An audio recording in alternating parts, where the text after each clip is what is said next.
Ecclesiastes 1. These are the words of the teacher, King David's son who ruled in Jerusalem. Everything is meaningless. Everything is meaningless, says the teacher. Completely meaningless. What do people get for all their hard work under the sun? Generations come and generations go, but the earth never changes. The sun rises and the sun sets, then hurries around to rise again. The wind blows south and then turns north. Around and around it goes, blowing in circles. Rivers run into the sea, but the sea is never full. Then the water returns again to the rivers and flows out again to the sea. Everything is wearisome beyond description. No matter how much we see, we are never satisfied. No matter how much we hear, we are not content. History merely repeats itself. It has all been done before. Nothing under the sun is truly new. Sometimes people say, "Here is something new," but actually, it is old. Nothing is ever truly new. We don't remember what happened in the past, and in future generations, no one will remember what we are doing now. The teacher speaks. The futility of wisdom. I, the teacher, was king of Israel, and I lived in Jerusalem. I devoted myself to search for understanding and to explore by wisdom everything being done under heaven. I soon discovered that God has dealt a tragic existence to the human race. I observed everything going on under the sun, and really, it is all meaningless, like chasing the wind. What is wrong cannot be made right. What is missing cannot be recovered. I said to myself, look, I am wiser than any of the kings who ruled in Jerusalem before me. I have greater wisdom and knowledge than any of them. So I set out to learn everything from wisdom to madness and folly. But I learned firsthand that pursuing all this is like chasing the wind. The greater my wisdom, the greater my grief. To increase knowledge only increases sorrow. 2. The futility of pleasure. I said to myself, come on, let's try pleasure. Let's look for the good things in life. But I found that this too was meaningless. So I said, laughter is silly. What good does it do to seek pleasure? After much thought, I decided to cheer myself with wine. And while still seeking wisdom, I clutched at foolishness. In this way, I tried to experience the only happiness most people find during their brief life in this world. I also tried to find meaning by building huge homes for myself and by planting beautiful vineyards. I made gardens and parks, filling them with all kinds of fruit trees. I built reservoirs to collect the water to irrigate my many flourishing groves. I bought slaves, both men and women, and others were born into my household. I also owned large herds and flocks, more than any of the kings who had lived in Jerusalem before me. I collected great sums of silver and gold, the treasure of many kings and provinces. I hired wonderful singers, both men and women, and had many beautiful concubines. I had everything a man could desire. So I became greater than all who had lived in Jerusalem before me. And my wisdom never failed me. Anything I take, I denied myself no pleasure. I even found great pleasure in hard work, a reward for all my labors. But as I looked at everything I had worked so hard to accomplish, it was all so meaningless, like chasing the wind. There was nothing really worthwhile anywhere. The wise and the foolish. So I decided to compare wisdom with foolishness and madness. For who can do this better than I, the king? I thought, wisdom is better than foolishness, just as light is better than darkness. For the wise can see where they are going, but fools walk in the dark. Yet I saw that the wise and the foolish share the same fate. Both will die. So I said to myself, since I will end up the same as the fool, what is the value of all my wisdom? This is all so meaningless. For the wise and the foolish both die. The wise will not be remembered any longer than the fool. In the days to come, both will be forgotten. So I came to hate life, because everything done here under the sun is so troubling. Everything is meaningless, like chasing the wind. The futility of work. I came to hate all my hard work here on earth, for I must leave to others everything I have earned. And who can tell whether my successors will be wise or foolish? Yet they will control everything I have gained by my skill and hard work under the sun. How meaningless. So I gave up in despair, questioning the value of all my hard work in this world. Some people work wisely with knowledge and skill, then must leave the fruit of their efforts to someone who hasn't worked for it. This too is meaningless. A great tragedy. So what do people get in this life for all their hard work and anxiety? Their days of labor are filled with pain and grief. Even at night, their minds cannot rest. It is all meaningless. So I decided there is nothing better than to enjoy food and drink and to find satisfaction in work. Then I realized that these pleasures are from the hand of God. For who can eat or enjoy anything apart from Him? God gives wisdom, knowledge, and joy to those who please Him. But if a sinner becomes wealthy, God takes the wealth away and gives it to those who please Him. This too is meaningless, like chasing the wind. 3. A time for everything.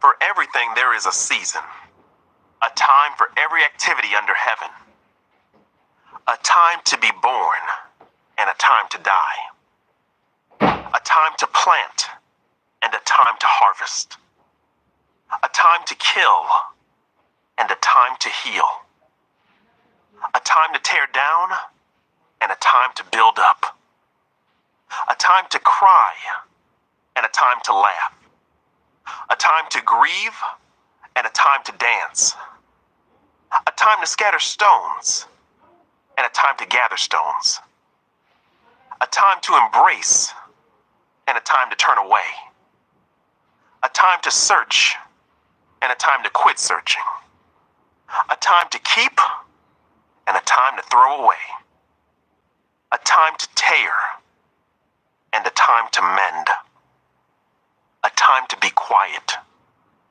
and a time to speak, a time to love and a time to hate, a time for war and a time for peace. What do people really get for all their hard work? I have seen the burden God has placed on us all. Yet God has made everything beautiful for its own time. He has planted eternity in the human heart. But even so, people cannot see the whole scope of God's work from beginning to end. So I concluded, there is nothing better than to be happy and enjoy ourselves as long as we can. And people should eat and drink and enjoy the fruits of their labor, for these are gifts from God. And I know that whatever God does is final. Nothing can be added to it or taken from it. God's purpose is that people should fear Him. What is happening now has happened before. And what will happen in the future has happened before. Because God makes the same things happen over and over again. The injustices of life. I also noticed that under the sun, there is evil in the courtroom. Yes, even the courts of law are corrupt. I said to myself, in due season God will judge everyone, both good and bad, for all their deeds. I also thought about the human condition, how God proves to people that they are like animals. For people and animals share the same fate. Both breathe and both must die.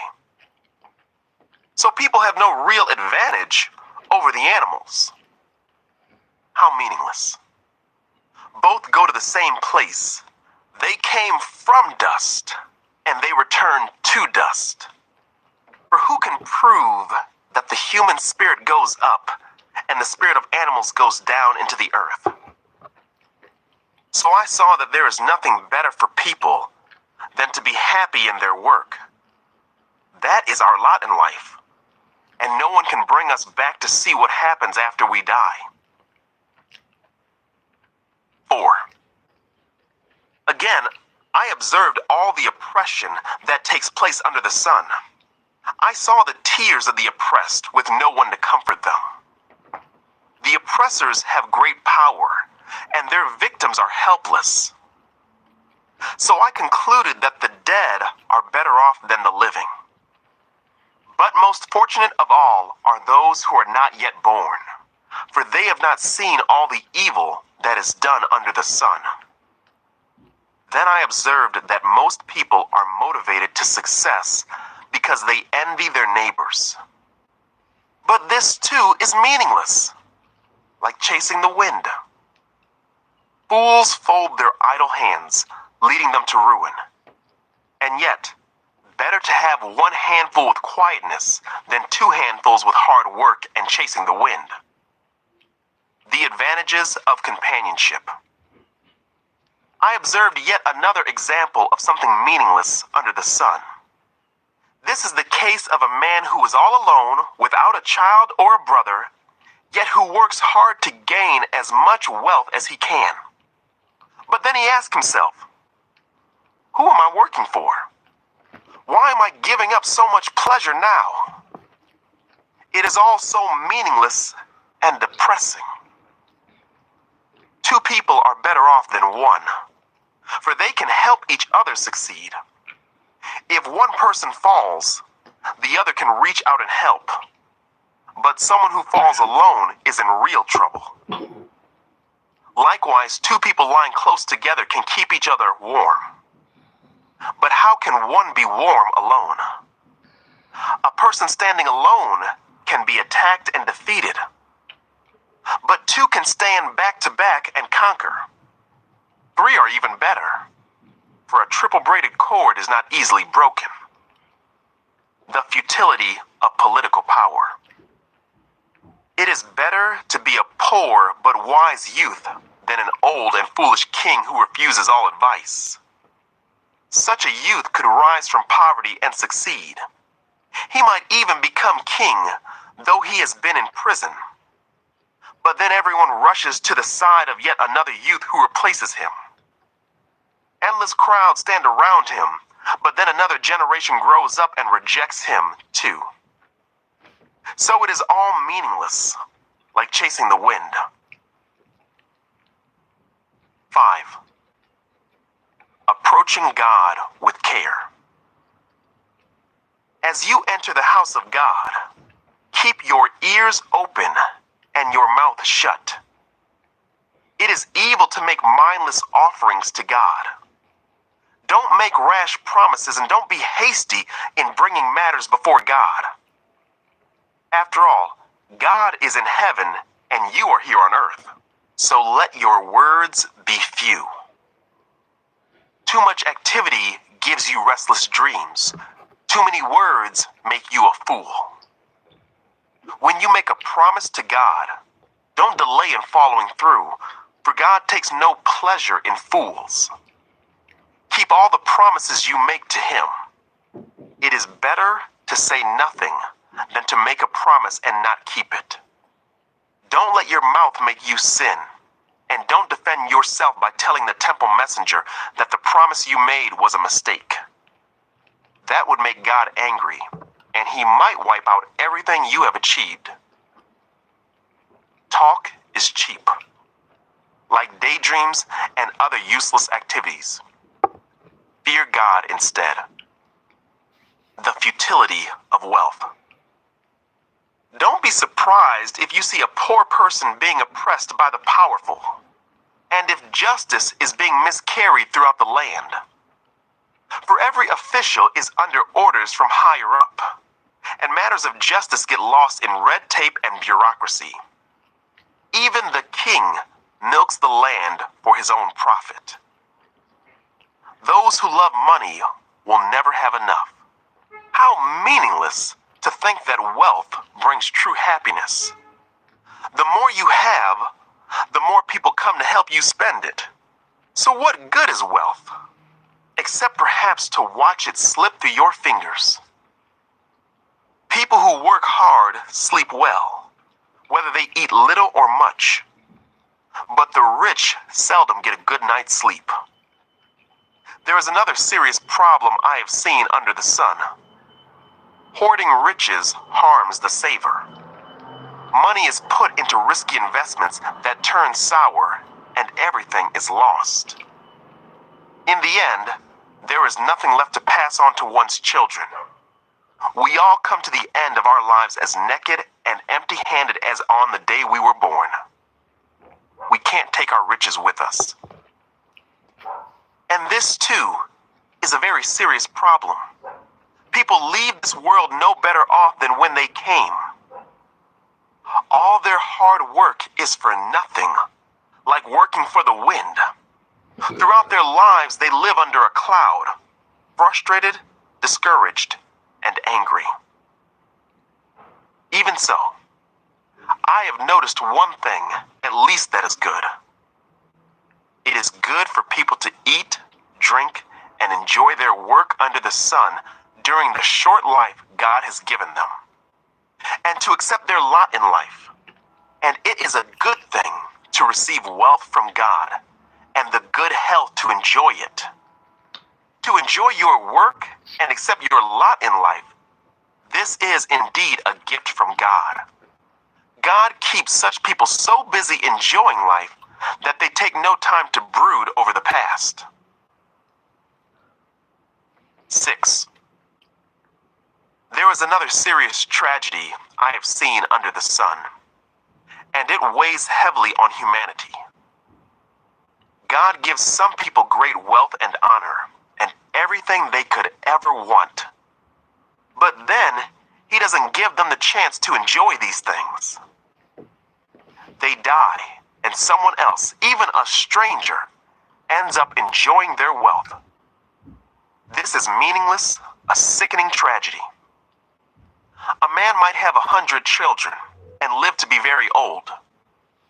But if he finds no satisfaction in life and doesn't even get a decent burial, it would have been better for him to be born dead. His birth would have been meaningless, and he would have ended in darkness. He wouldn't even have had a name, and he would never have seen the sun or known of its existence. Yet, he would have had more peace than in growing up to be an unhappy man. He might live 1,000 years twice over, but still not find contentment. And since he must die like everyone else, well, what's the use? All people spend their lives scratching for food, but they never seem to have enough. So are wise people really better off than fools? Do poor people gain anything by being wise and knowing how to act in front of others? Enjoy what you have rather than desiring what you don't have. Just dreaming about nice things is meaningless, like chasing the wind. The future. Determined and unknown. Everything has already been decided. It was known long ago what each person would be. So there's no use arguing with God about your destiny. The more words you speak, the less they mean. So what good are they? In the few days of our meaningless lives, who knows how our days can best be spent? Our lives are like a shadow. Who can tell what will happen on this earth after we are gone? 7. Wisdom for life. A good reputation is more valuable than costly perfume, and the day you die is better than the day you are born. Better to spend your time at funerals than at parties. After all, everyone dies, so the living should take this to heart. Sorrow is better than laughter, for sadness has a refining influence on us. A wise person thinks a lot about death, while a fool thinks only about having a good time. Better to be criticized by a wise person than to be praised by a fool. A fool's laughter is quickly gone, like thorns crackling in a fire. This also is meaningless. Extortion turns wise people into fools, and bribes corrupt the heart. Finishing is better than starting. Patience is better than pride. Control your temper, for anger labels you a fool. Don't long for the good old days. This is not wise. Wisdom is even better when you have money. Both are a benefit as you go through life. Wisdom and money can get you almost anything, but only wisdom can save your life. Accept the way God does things, for who can straighten what he has made crooked? Enjoy prosperity while you can, but when hard times strike, realize that both come from God. Remember that nothing is certain in this life. The limits of human wisdom. I have seen everything in this meaningless life, including the death of good young people and the long life of wicked people. So don't be too good or too wise. Why destroy yourself? On the other hand, don't be too wicked either. Don't be a fool. Why die before your time? Pay attention to these instructions, for anyone who fears God will avoid both extremes. One wise person is stronger than 10 leading citizens of a town. Not a single person on earth is always good and never sins. Don't eavesdrop on others. You may hear your servant curse you, for you know how often you yourself have cursed others. I have always tried my best to let wisdom guide my thoughts and actions. I said to myself, I am determined to be wise. But it didn't work. Wisdom is always distant and difficult to find. I searched everywhere, determined to find wisdom and to understand the reason for things. I was determined to prove to myself that wickedness is stupid and that foolishness is madness. I discovered that a seductive woman is a trap more bitter than death. Her passion is a snare and her soft hands are chains. Those who are pleasing to God will escape her, but sinners will be caught in her snare. This is my conclusion, says the teacher. I discovered this after looking at the matter from every possible angle. Though I have searched repeatedly, I have not found what I was looking for. Only 1 out of 1,000 men is virtuous, but not one woman. But I did find this. God created people to be virtuous, but they have each turned to follow their own downward path. 8. How wonderful to be wise, to analyze and interpret things. Wisdom lights up a person's face, softening its harshness. Obedience to the king. Obey the king since you vowed to God that you would. Don't try to avoid doing your duty and don't stand with those who plot evil, for the king can do whatever he wants. His command is backed by great power. No one can resist or question it. Those who obey him will not be punished. Those who are wise will find a time and a way to do what is right. For there is a time and a way for everything, even when a person is in trouble. Indeed, how can people avoid what they don't know is going to happen? None of us can hold back our spirit from departing. None of us has the power to prevent the day of our death. There is no escaping that obligation, that dark battle. And in the face of death, wickedness will certainly not rescue the wicked. The wicked and the righteous. I have thought deeply about all that goes on here under the sun, where people have the power to hurt each other. I have seen wicked people buried with honor. Yet they were the very ones who frequented the temple and are now praised in the same city where they committed their crimes. This too is meaningless. When a crime is not punished quickly, people feel it is safe to do wrong. But even though a person sins 100 times and still lives a long time, I know that those who fear God will be better off. The wicked will not prosper, for they do not fear God. Their days will never grow long like the evening shadows. And this is not all that is meaningless in our world. In this life, good people are often treated as though they were wicked, and wicked people are often treated as though they were good. This is so meaningless. So I recommend having fun, because there is nothing better for people in this world than to eat, drink, and enjoy life. That way they will experience some happiness along with all the hard work God gives them under the sun. In my search for wisdom, and in my observation of people's burdens here on earth, I discovered that there is ceaseless activity day and night. I realize that no one can discover everything God is doing under the sun. Not even the wisest people discover everything, no matter what they claim. 9.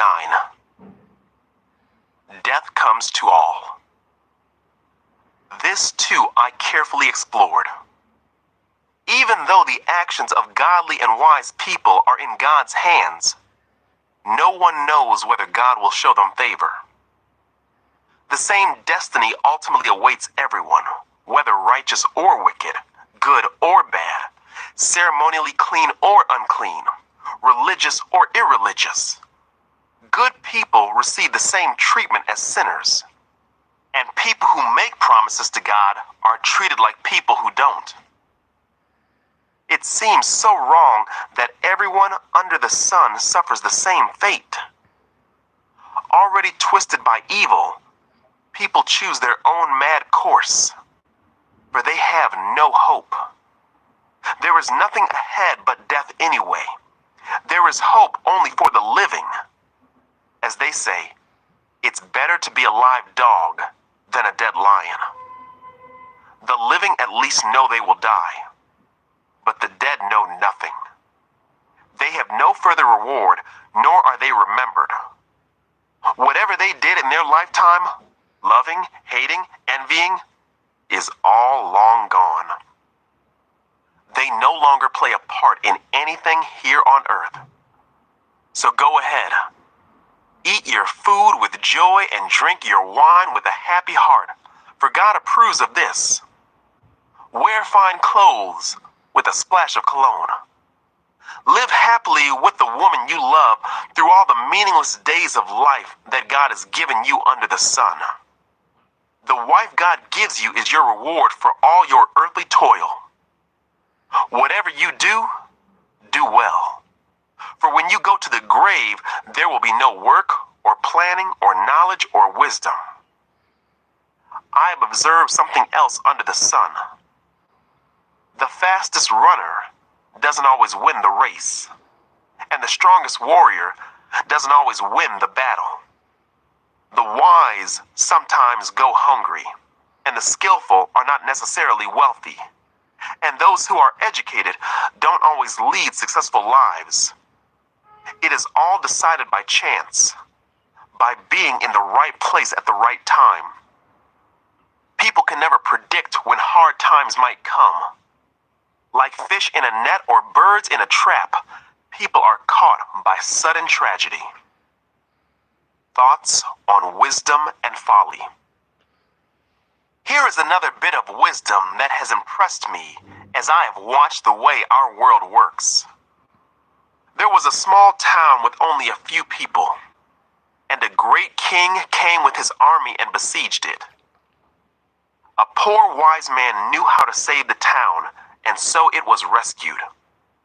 But afterward, no one thought to thank him. So even though wisdom is better than strength, those who are wise will be despised if they are poor. What they say will not be appreciated for long.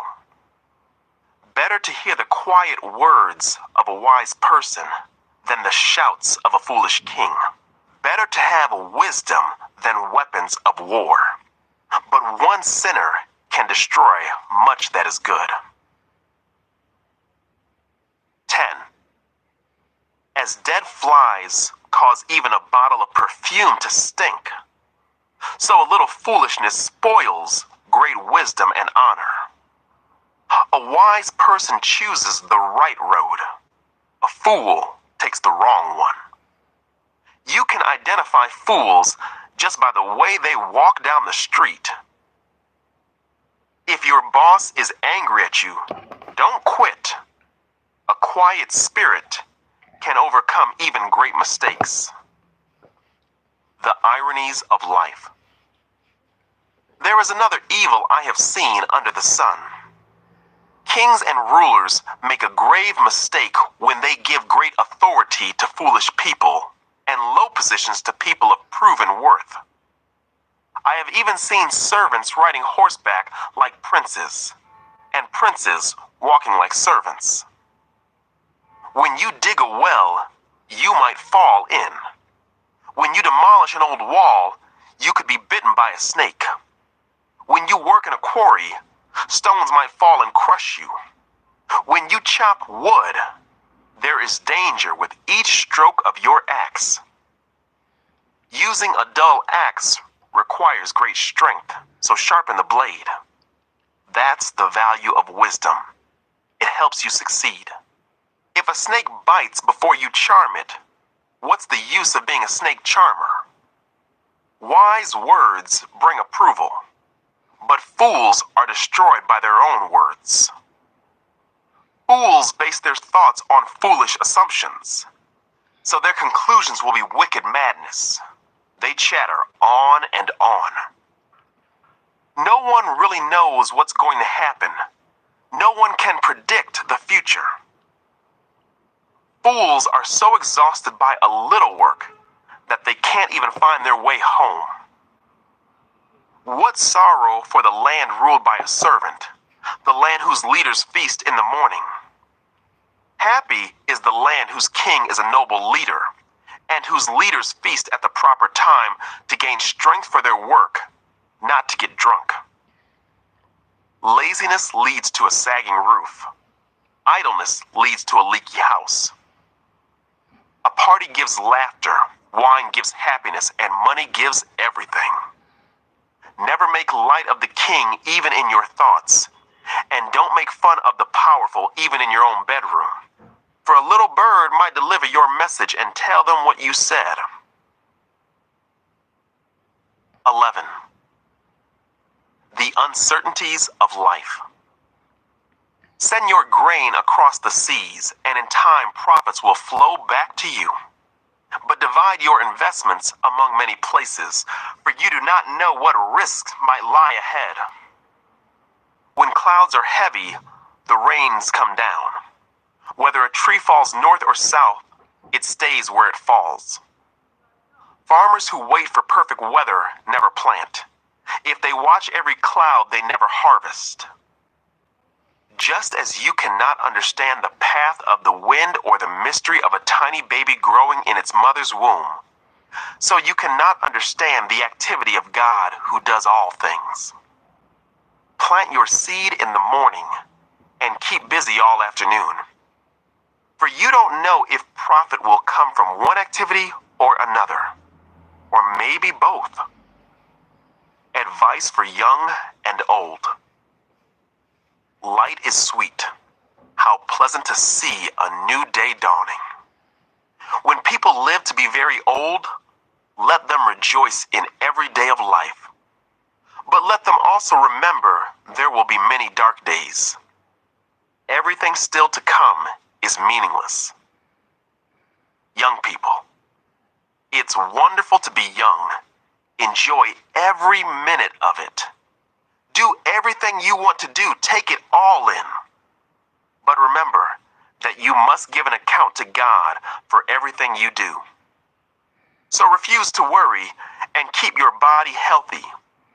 But remember that youth, with a whole life before you, is meaningless. 12. Don't let the excitement of youth cause you to forget your Creator. Honor Him in your youth before you grow old and say, life is not pleasant anymore.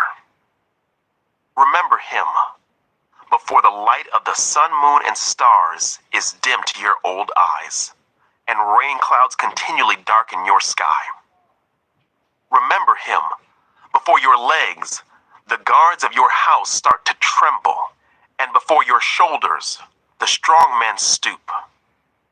Remember Him before your teeth, your few remaining servants stop grinding, and before your eyes, the women looking through the windows see dimly.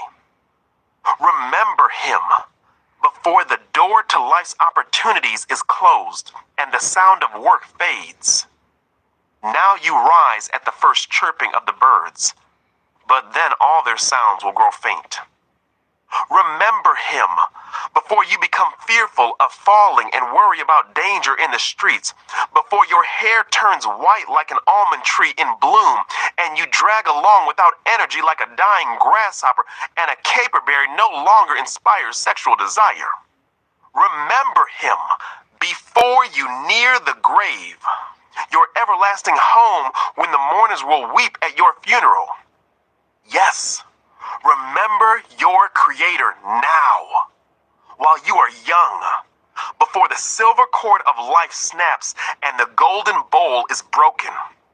Don't wait until the water jar is smashed at the spring and the pulley is broken at the well, for then the dust will return to the earth and the spirit will return to God who gave it.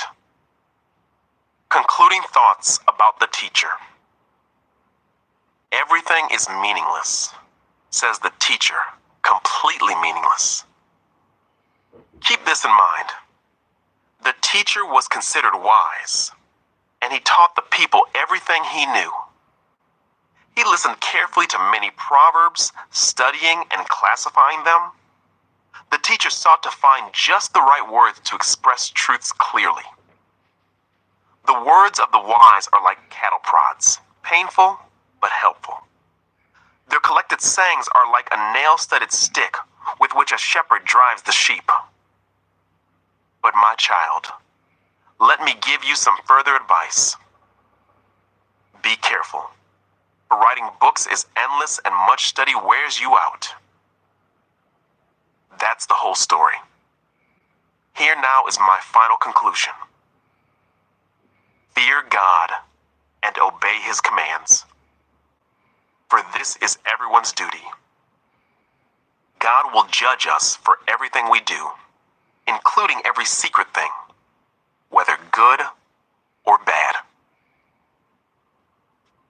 Song of Songs. 1. This is Solomon's Song of Songs, more wonderful than any other. Young woman, kiss me, and kiss me again, for your love is sweeter than wine. How pleasing is your fragrance. Your name is like the spreading fragrance of scented oils. No wonder all the young women love you. Take me with you. Come, let's run. The king has brought me into his bedroom. Young women of Jerusalem, how happy we are for you, O King. We praise your love even more than wine. Young woman, how right they are to adore you. I am dark, but beautiful. O women of Jerusalem, dark as the tents of Kedar, dark as the curtains of Solomon's tents. Don't stare at me because I am dark. The sun has darkened my skin. My brothers were angry with me. They forced me to care for their vineyards, so I couldn't care for myself, my own vineyard. Tell me, my love, where are you leading your flock today? Where will you rest your sheep at noon? For why should I wander like a prostitute among your friends and their flocks? Young man, if you don't know, O most beautiful woman, follow the trail of my flock and graze your young goats by the shepherd's tents. You are as exciting, my darling, as a mare among Pharaoh's stallions. How lovely are your cheeks. Your earrings set them afire. How lovely is your neck, enhanced by a string of jewels. We will make for you earrings of gold and beads of silver. Young woman, the king is lying on his couch, enchanted by the fragrance of my perfume. My lover is like a sachet of myrrh lying between my breasts. He is like a bouquet of sweet henna blossoms from the vineyards of En-Gedi. Young man, how beautiful you are, my darling. How beautiful. Your eyes are like doves. Young woman, you are so handsome, my love, pleasing beyond words. The soft grass is our bed. Fragrant cedar branches are the beams of our house, and pleasant-smelling firs are the rafters. 2. Young woman, I am the spring crocus blooming on the Sharon plain, the lily of the valley. Young man, like a lily among thistles is my darling among young women. Young woman, like the finest apple tree in the orchard is my lover among other young men. I sit in his delightful shade and taste his delicious fruit. He escorts me to the banquet hall. It's obvious how much he loves me. Strengthen me with raisin cakes. Refresh me with apples, for I am weak with love. His left arm is under my head, and his right arm embraces me. Promise me, O women of Jerusalem, by the gazelles and wild deer, not to awaken love until the time is right. Ah, I hear my lover coming. He is leaping over the mountains, bounding over the hills. My lover is like a swift gazelle or a young stag. Look, there he is behind the wall, looking through the window, peering into the room. My lover said to me, "Rise up, my darling. Come away with me, my fair one. Look, the winter is past, and the rains are over and gone. The flowers are springing up. The season of singing birds has come, and the cooing of turtle doves fills the air. The fig trees are forming young fruit, and the fragrant grapevines are blossoming. Rise up, my darling. Come away with me, my fair one." Young man, my dove is hiding behind the rocks, behind an outcrop on the cliff. Let me see your face. Let me hear your voice. For your voice is pleasant, and your face is lovely. Young women of Jerusalem, catch all the foxes, those little foxes, before they ruin the vineyard of love, for the grapevines are blossoming. Young woman, my lover is mine, and I am his. He browses among the lilies before the dawn breezes blow and the night shadows flee. Return to me, my love, like a gazelle or a young stag on the rugged mountains. 3. Young woman. One night, as I lay in bed, I yearned for my lover. I yearned for him, but he did not come. So I said to myself, I will get up and roam the city, searching in all its streets and squares. I will search for the one I love. So I searched everywhere, but did not find him. The watchmen stopped me as they made their rounds, and I asked, have you seen the one I love? Then scarcely had I left them when I found my love. I caught and held him tightly. Then I brought him to my mother's house, into my mother's bed where I had been conceived. Promise me, O women of Jerusalem, by the gazelles and wild deer, not to awaken love until the time is right. Young women of Jerusalem. Who is this sweeping in from the wilderness like a cloud of smoke?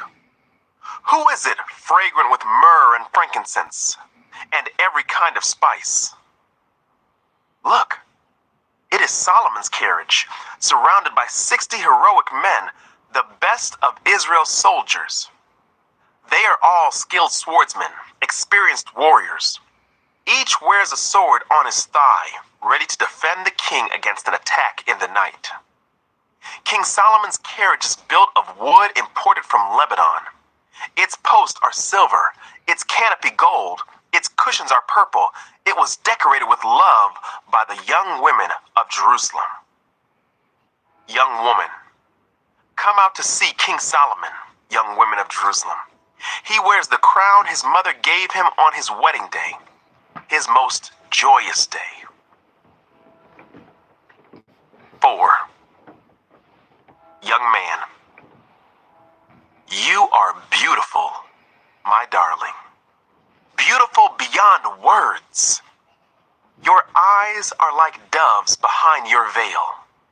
Your hair falls in waves like a flock of goats winding down the slopes of Gilead. Your teeth are as white as sheep, recently shorn and freshly washed.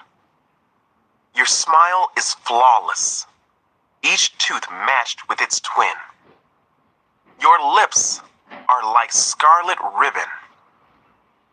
Your mouth is inviting. Your cheeks are like rosy pomegranates behind your veil.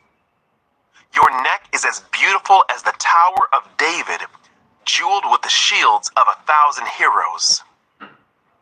Your breasts are like 2 fawns, twin fawns of a gazelle grazing among the lilies. Before the dawn breezes blow and the night shadows flee, I will hurry to the mountain of myrrh and to the hill of frankincense. You are altogether beautiful, my darling, beautiful in every way. Come with me from Lebanon, my bride. Come with me from Lebanon. Come down from Mount Amana, from the peaks of Sinir and Hermon, where the lions have their dens and leopards live among the hills. You have captured my heart, my treasure, my bride. You hold it hostage with one glance of your eyes, with a single jewel of your necklace. Your love delights me, my treasure, my bride. Your love is better than wine, your perfume more fragrant than spices. Your lips are as sweet as nectar, my bride. Honey and milk are under your tongue. Your clothes are scented like the cedars of Lebanon.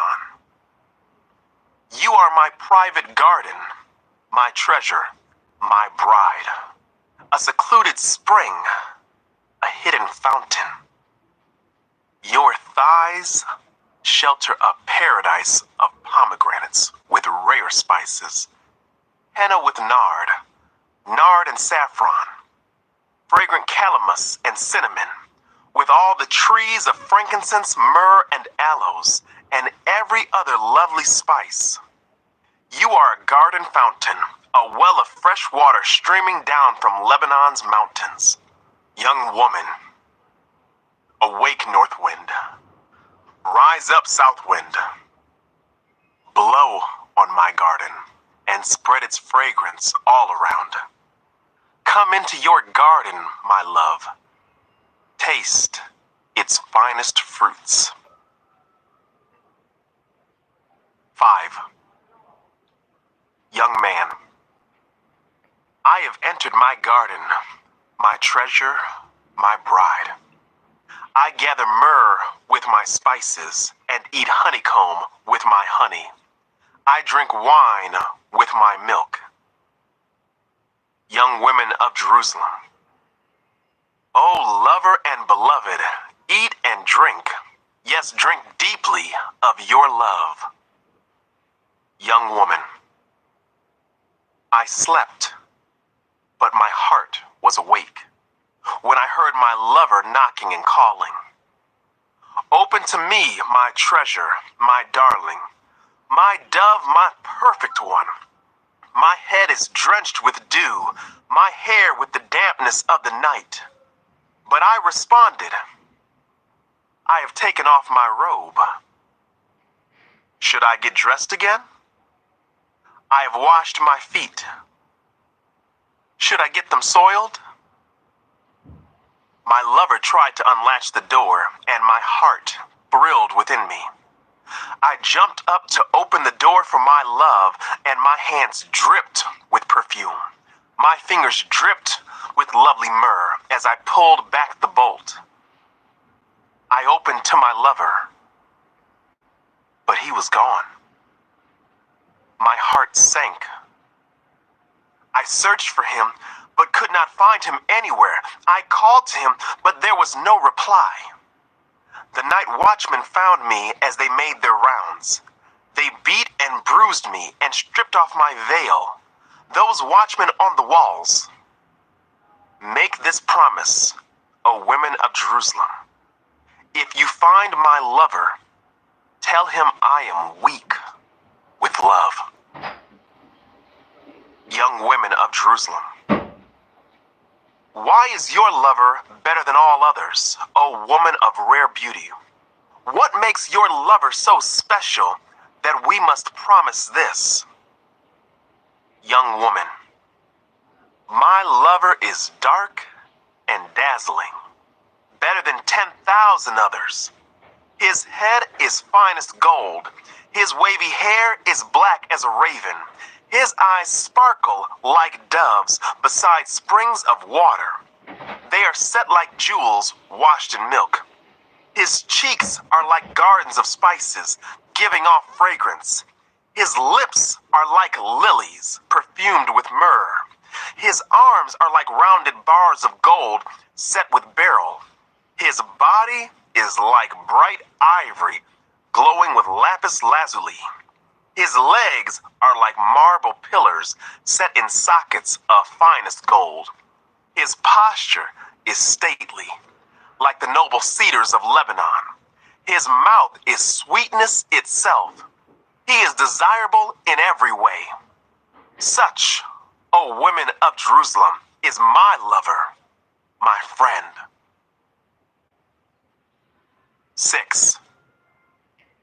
Young women of Jerusalem, where has your lover gone, O woman of rare beauty? Which way did he turn so we can help you find him? Young woman, my lover has gone down to his garden, to his spice beds, to browse in the gardens and gather the lilies. I am my lover's, and my lover is mine. He browses among the lilies. Young man, you are beautiful, my darling, like the lovely city of Tirzah. Yes, as beautiful as Jerusalem, as majestic as an army with billowing banners. Turn your eyes away, for they overpower me. Your hair falls in waves like a flock of goats winding down the slopes of Gilead. Your teeth are as white as sheep that are freshly washed. Your smile is flawless, each tooth matched with its twin. Your cheeks are like rosy pomegranates behind your veil. Even among 60 queens and 80 concubines and countless young women, I would still choose my dove, my perfect one, the favorite of her mother, dearly loved by the one who bore her. The young women see her and praise her. Even queens and royal concubines sang her praises. Who is this? Arising like the dawn, as fair as the moon, as bright as the sun, as majestic as an army with billowing banners. Young woman, I went down to the grove of walnut trees and out to the valley to see the new spring growth, to see whether the grapevines had budded or the pomegranates were in bloom. Before I realized it, my strong desires had taken me to the chariot of a nobleman. Young women of Jerusalem, return, return to us, O maid of Shulam. Come back, that we may see you again. Young man, why do you stare at this young woman of Shulam as she moves so gracefully between two lines of dancers? 7. How beautiful are your sandaled feet, O queenly maiden. Your rounded thighs are like jewels, the work of a skilled craftsman. Your navel is perfectly formed like a goblet filled with mixed wine. Between your thighs lies a mound of wheat bordered with lilies. Your breasts are like two fawns, twin fawns of a gazelle. Your neck is as beautiful as an ivory tower. Your eyes are like the sparkling pools in Heshbon, by the gate of Bath Rabbim. Your nose is as fine as the tower of Lebanon overlooking Damascus. Your head is as majestic as Mount Carmel, and the sheen of your hair radiates royalty. The king is held captive by its tresses. Oh, how beautiful you are! How pleasing, my love! How full of delights! You are slender like a palm tree, and your breasts are like its clusters of fruit. I said, I will climb the palm tree and take hold of its fruit. May your breast be like grape clusters, and the fragrance of your breath like apples. May your kisses be as exciting as the best wine. Young woman, yes, wine that goes down smoothly for my lover, flowing gently over lips and teeth. I am my lover's, and he claims me as his own. Come, my love, let us go out to the fields and spend the night among the wildflowers. Let us get up early and go to the vineyards to see if the grapevines have budded, if the blossoms have opened, and if the pomegranates have bloomed. There, I will give you my love. There, the mandrakes give off their fragrance, and the finest fruits are at our door. New delights as well as old, which I have saved for you, my lover. 8.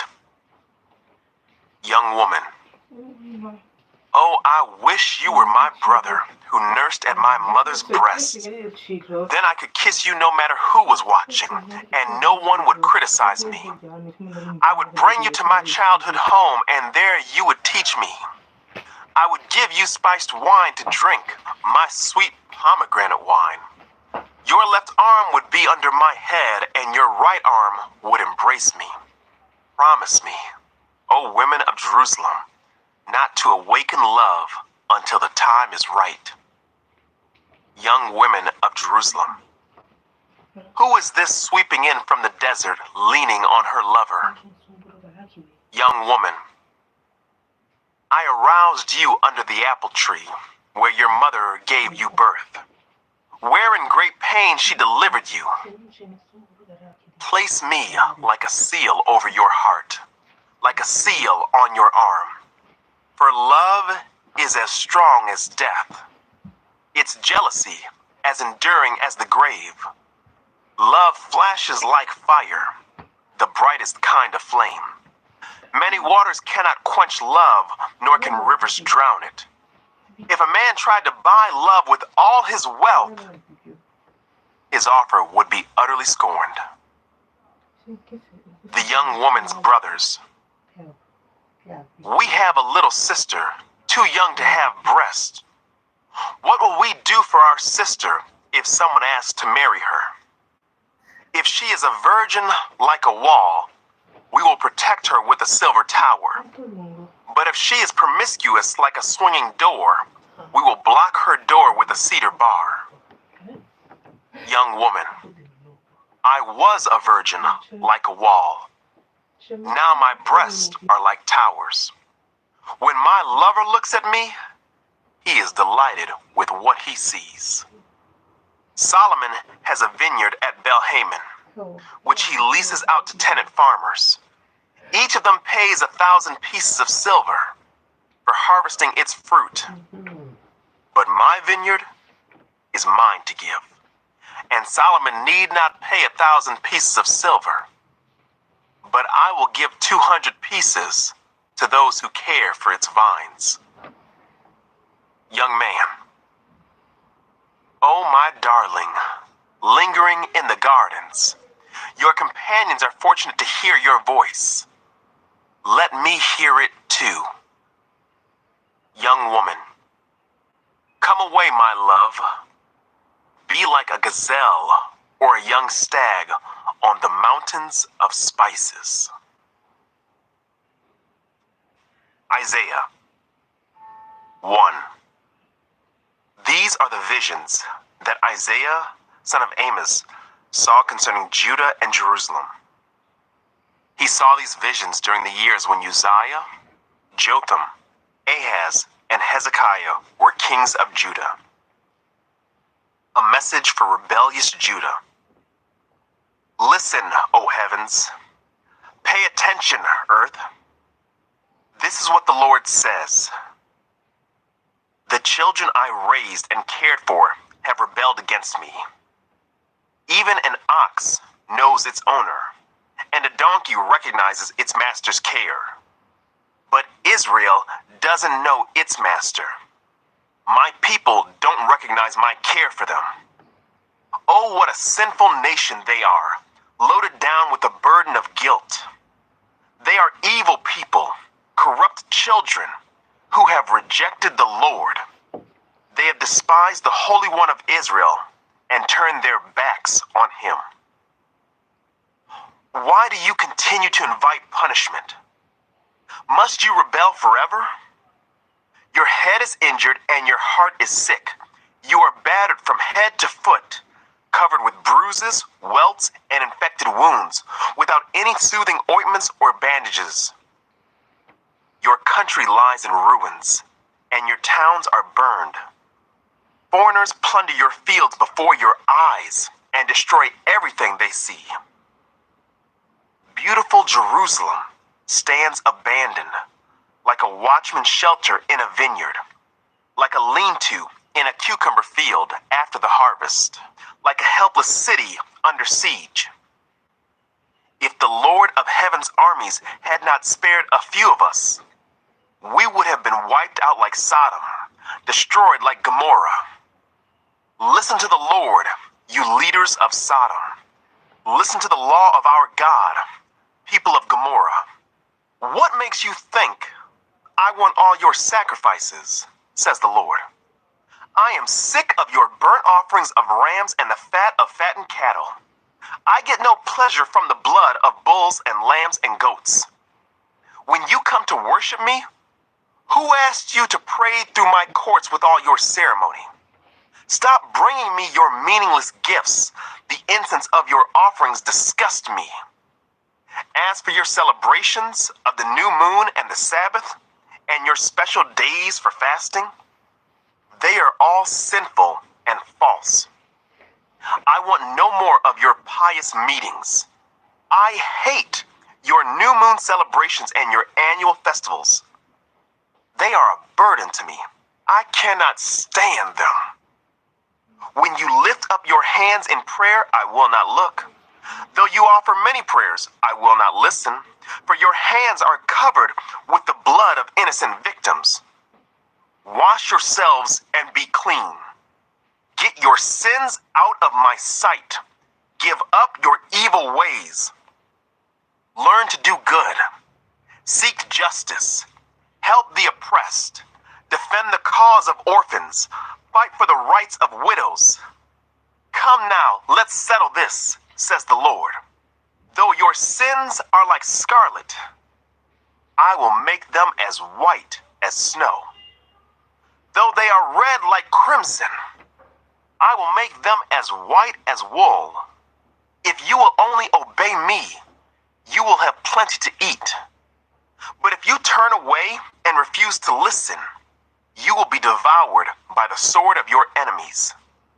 I, the Lord, have spoken. Unfaithful Jerusalem. See how Jerusalem, once so faithful, has become a prostitute?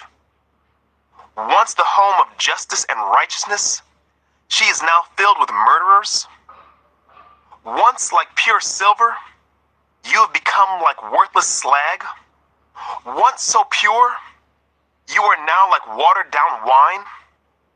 Your leaders are rebels, the companions of thieves. All of them love bribes and demand payoffs. But they refuse to defend the cause of orphans or fight for the rights of widows. Therefore the Lord of heaven's armies, the mighty one of Israel says, I will take revenge on my enemies and pay back my foes. I will raise my fist against you. I will melt you down and skim off your slag. I will remove all your impurities. Then I will give you good judges again, and wise counselors like you used to have. Then Jerusalem will again be called the home of justice and the faithful city. Zion will be restored by justice. Those who repent will be revived by righteousness. But rebels and sinners will be completely destroyed, and those who desert the Lord will be consumed. You will be ashamed of your idol worship in groves of sacred oaks. You will blush because you worshipped in gardens dedicated to idols. You will be like a great tree with withered leaves, like a garden without water. The strongest among you will disappear like straw. Their evil deeds will be the spark that sets it on fire. They and their evil works will burn up together, and no one will be able to put out the fire. 2. The Lord's future reign. This is a vision that Isaiah, son of Amos, saw concerning Judah and Jerusalem.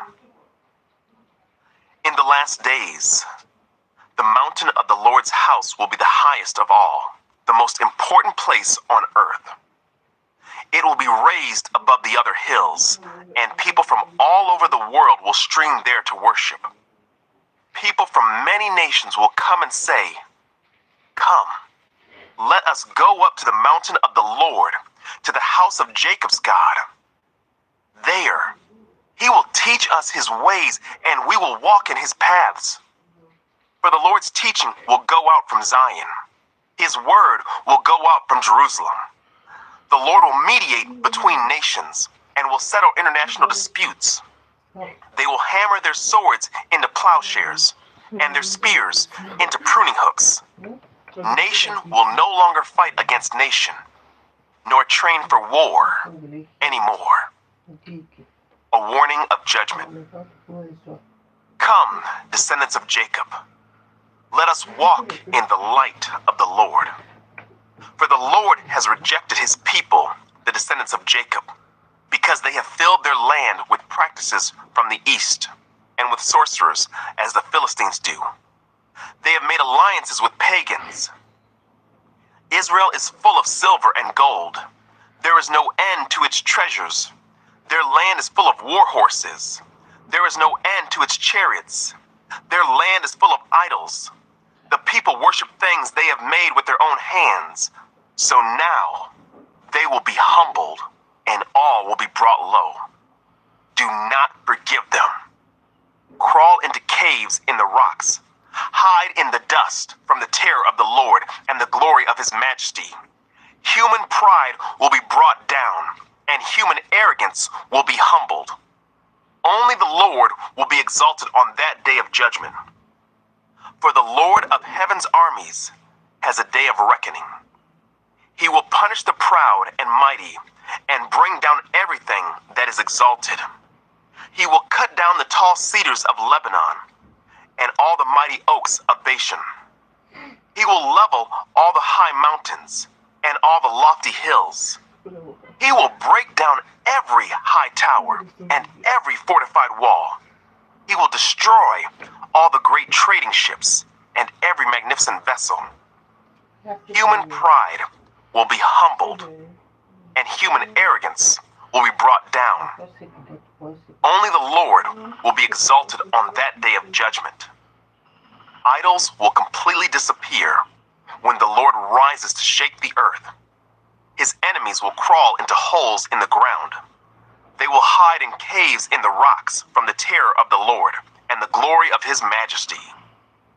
On that day of judgment, they will abandon the gold and silver idols they made for themselves to worship.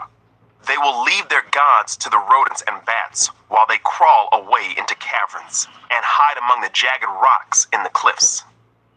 They will try to escape the terror of the Lord and the glory of his majesty as he rises to shake the earth. Don't put your trust in mere humans. They are as frail as breath. What good are they? 3. Judgment against Judah. The Lord of heaven's armies, will take away from Jerusalem and Judah everything they depend on, every bit of bread and every drop of water. All their heroes and soldiers, judges and prophets, fortune tellers and elders, army officers and high officials, advisors, skilled sorcerers, and astrologers. I will make boys their leaders and toddlers their rulers. People will oppress each other, man against man, neighbor against neighbor. Young people will insult their elders, and vulgar people will sneer at the honorable. In those days, a man will say to his brother, "Since you have a coat, you will be our leader. Take charge of this heap of ruins." But he will reply, "No, I can't help. I don't have any extra food or clothes. Don't put me in charge." For Jerusalem will stumble, and Judah will fall, because they speak out against the Lord and refuse to obey him. They provoke him to his face. The very look on their faces gives them away. They display their sin like the people of Sodom and don't even try to hide it. They are doomed. They have brought destruction upon themselves. Tell the godly that all will be well for them. They will enjoy the rich reward they have earned. But the wicked are doomed, for they will get exactly what they deserve. Childish leaders oppress my people, and women rule over them. Oh, my people, your leaders mislead you. They send you down the wrong road. The Lord takes his place in court and presents his case against his people. The Lord comes forward to pronounce judgment on the elders and rulers of his people. You have ruined Israel, my vineyard. Your houses are filled with things stolen from the poor. How dare you crush my people, grinding the faces of the poor into the dust, demands the Lord of heaven's armies. A warning to Jerusalem. The Lord says, "Beautiful Zion is haughty, craning her elegant neck, flirting with her eyes, walking with dainty steps, tinkling her ankle bracelets. So the Lord will send scabs on her head. The Lord will make beautiful Zion bald. On that day of judgment, the Lord will strip away everything that makes her beautiful. Ornaments, headbands, crescent necklaces, earrings, bracelets, and veils, scarves, ankle bracelets, sashes, perfumes, and charms, rings, jewels, party clothes, gowns, capes, and purses, mirrors, fine linen, garments, head ornaments, and shawls. Instead of smelling of sweet perfume, she will stink. She will wear a rope for a sash, and her elegant hair will fall out. She will wear rough burlap instead of rich robes. Shame will replace her beauty. The men of the city will be killed with the sword, and her warriors will die in battle. The gates of Zion will weep and mourn. The city will be like a ravaged woman, huddled on the ground. 4. In that day, so few men will be left that 7 women will fight for each man, saying, "Let us all marry you. We will provide our own food and clothing. Only let us take your name, so we won't be mocked as old maids." A promise of restoration. But in that day, the branch of the Lord will be beautiful and glorious. The fruit of the land will be the pride and glory of all who survive in Israel. All who remain in Zion will be a holy people, those who survive the destruction of Jerusalem and are recorded among the living. The Lord will wash the filth from beautiful Zion and cleanse Jerusalem of its bloodstains with the hot breath of fiery judgment. Then the Lord will provide shade for Mount Zion and all who assemble there. He will provide a canopy of cloud during the day and smoke and flaming fire at night, covering the glorious land. It will be a shelter from daytime heat and a hiding place from storms and rain. 5. A song about the Lord's vineyard. Now I will sing for the one I love, a song about his vineyard. My beloved had a vineyard on a rich and fertile hill. He plowed the land, cleared its stones, and planted it with the best vines. In the middle, he built a watchtower and carved a winepress in the nearby rocks. Then he waited for a harvest of sweet grapes, but the grapes that grew were bitter. Now, you people of Jerusalem and Judah, you judge between me and my vineyard. What more could I have done for my vineyard that I have not already done?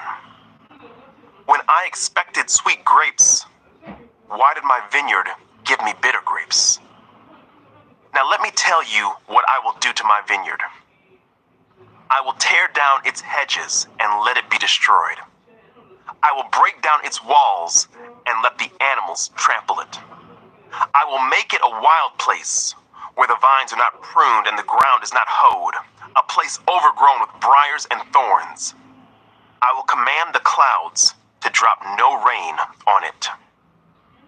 The nation of Israel is the vineyard of the Lord of heaven's armies. The people of Judah are his pleasant garden.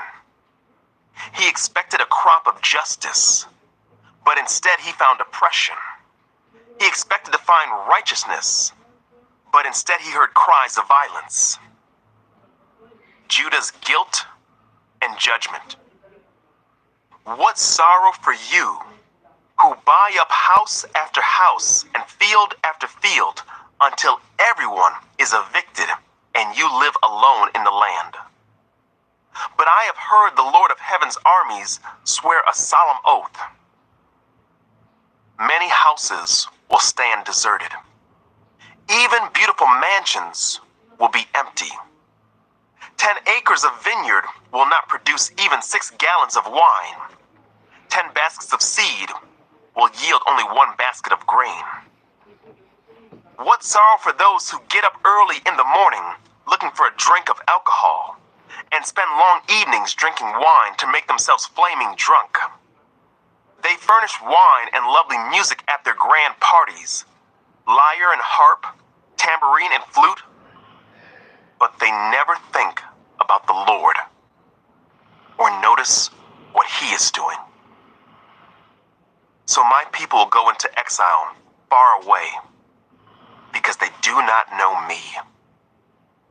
Those who are great and honored will starve, and the common people will die of thirst.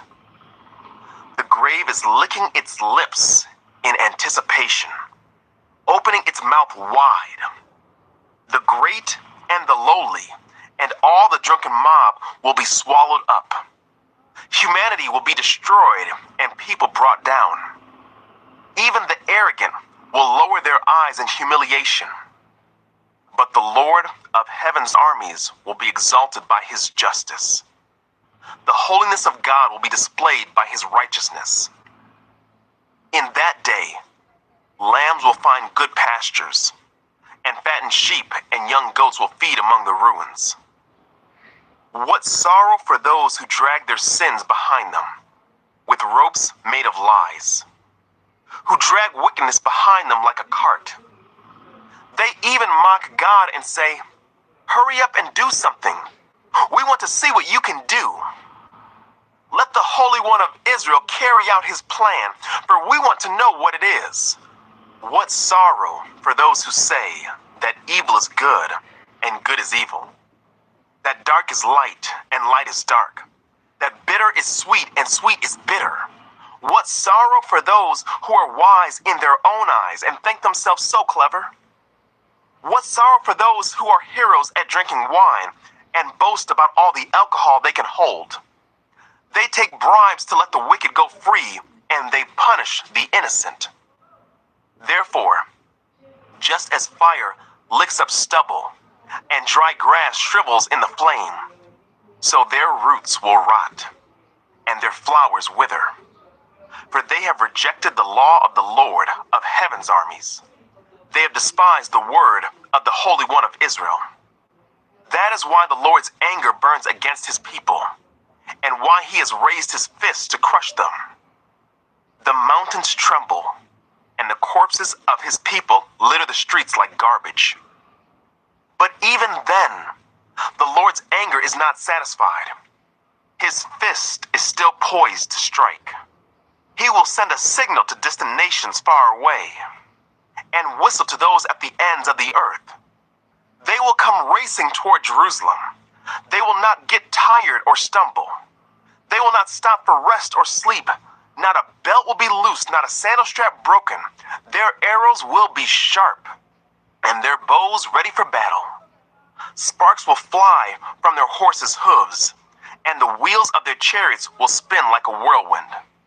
They will roar like lions, like the strongest of lions. Growling, they will pounce on their victims and carry them off, and no one will be there to rescue them. They will roar over their victims on that day of destruction like the roaring of the sea. If someone looks across the land, only darkness and distress will be seen. Even the light will be darkened by clouds. 6. Isaiah's cleansing and call. It was in the year King Uzziah died that I saw the Lord. He was sitting on a lofty throne, and the train of His robe filled the temple. Attending Him were mighty seraphim, each having 6 wings. With 2 wings they covered their faces, with 2 they covered their feet, and with 2 they flew. They were calling out to each other, "Holy, holy, holy is the Lord of heaven's armies. The whole earth is filled with His glory." Their voices shook the temple to its foundations, and the entire building was filled with smoke. Then I said, "It's all over." I am doomed, for I am a sinful man. I have filthy lips, and I live among a people with filthy lips. Yet I have seen the King, the Lord of heaven's armies." Then one of the seraphim flew to me, with a burning coal he had taken from the altar with a pair of tongs. He touched my lips with it and said, "See, this coal has touched your lips. Now your guilt is removed, and your sins are forgiven." Then I heard the Lord asking, "Whom should I send as a messenger to this people? Who will go for us?" I said, "Here I am. Send me." And he said, "Yes, go, and say to this people, listen carefully, but do not understand. Watch closely, but learn nothing. Harden the hearts of these people, plug their ears and shut their eyes. That way, they will not see with their eyes, nor hear with their ears, nor understand with their hearts, and turn to me for healing." Then I said, "Lord, how long will this go on?" And he replied, "Until their towns are empty, their houses are deserted, and the whole country is a wasteland. Until the Lord has sent everyone away, and the entire land of Israel lies deserted. If even a tenth, a remnant, survive, it will be invaded again and burned. But as a terebinth or oak tree leaves a stump when it is cut down, so Israel's stump will be a holy seed." 7. A message for Ahaz. When Ahaz, son of Jotham and grandson of Uzziah, was king of Judah, King Rezin of Syria and Pekah, son of Remaliah, the king of Israel, set out to attack Jerusalem. However, they were unable to carry out their plan. The news had come to the royal court of Judah. "Syria is allied with Israel against us." So the hearts of the king and his people trembled with fear, like trees shaking in a storm. Then the Lord said to Isaiah, "Take your son, Shear-Jashub, and go out to meet King Ahaz. You will find him at the end of the aqueduct that feeds water into the upper pool, near the road leading to the field where cloth is washed. Tell him to stop worrying. Tell him he doesn't need to fear the fierce anger of those two burned out embers, King Rezin of Syria and Pekah, son of Remaliah. Yes, the kings of Syria and Israel are plotting against him, saying, 'We will attack Judah and capture it for ourselves. Then we will install the son of Tabiel as Judah's king.' But this is what the sovereign Lord says. This invasion will never happen. It will never take place. For Syria is no stronger than its capital, Damascus, and Damascus is no stronger than its king, Rezin. As for Israel, within 65 years it will be crushed and completely destroyed. Israel is no stronger than its capital, Samaria, and Samaria is no stronger than its king, Pekah, son of Remaliah. Unless your faith is firm, I cannot make you stand firm." The sign of Emmanuel. Later, the Lord sent this message to King Ahaz. "Ask the Lord your God for a sign of confirmation, Ahaz. Make it as difficult as you want, as high as heaven or as deep as the place of the dead." But the king refused. "No," he said, "I will not test the Lord like that." Then Isaiah said, "Listen well, you royal family of David. Isn't it enough to exhaust human patience? Must you exhaust the patience of my God as well? All right then, the Lord himself will give you the sign. Look, the virgin will conceive a child. She will give birth to a son and will call him Emmanuel, which means God is with us. By the time this child is old enough to choose what is right and reject what is wrong, he will be eating yogurt and honey. For before the child is that old, the lands of the two kings you fear so much will both be deserted. Then the Lord will bring things on you, your nation, and your family unlike anything since Israel broke away from Judah. He will bring the king of Assyria upon you. In that day, the Lord will whistle for the army of southern Egypt and for the army of Assyria. They will swarm around you like flies and bees. They will come in vast hordes and settle in the fertile areas, and also in the desolate valleys, caves, and thorny places. In that day, the Lord will hire a razor from beyond the Euphrates River, the king of Assyria, and use it to shave off everything: your land, your crops, and your people. In that day, a farmer will be fortunate to have a cow and 2 sheep or goats left. Nevertheless, there will be enough milk for everyone because so few people will be left in the land. They will eat their fill of yogurt and honey. In that day, the lush vineyards, now worth 1,000 pieces of silver, will become patches of briars and thorns. The entire land will become a vast expanse of briars and thorns, a hunting ground overrun by wildlife. No one will go to the fertile hillsides where the gardens once grew, for briars and thorns will cover them. Cattle, sheep, and goats will graze there. 8. The coming Assyrian invasion. Then the Lord said to me, "Make a large signboard, and clearly write this name on it, Maher-shalal-hash-baz." I asked Uriah the priest and Zechariah son of Jeberechiah, both known as honest men, to witness my doing this. Then I slept with my wife, and she became pregnant and gave birth to a son. And the Lord said, "Call him Maher-shalal-hash-baz, for before this child is old enough to say Papa or Mama, the king of Assyria will carry away both the abundance of Damascus and the riches of Samaria."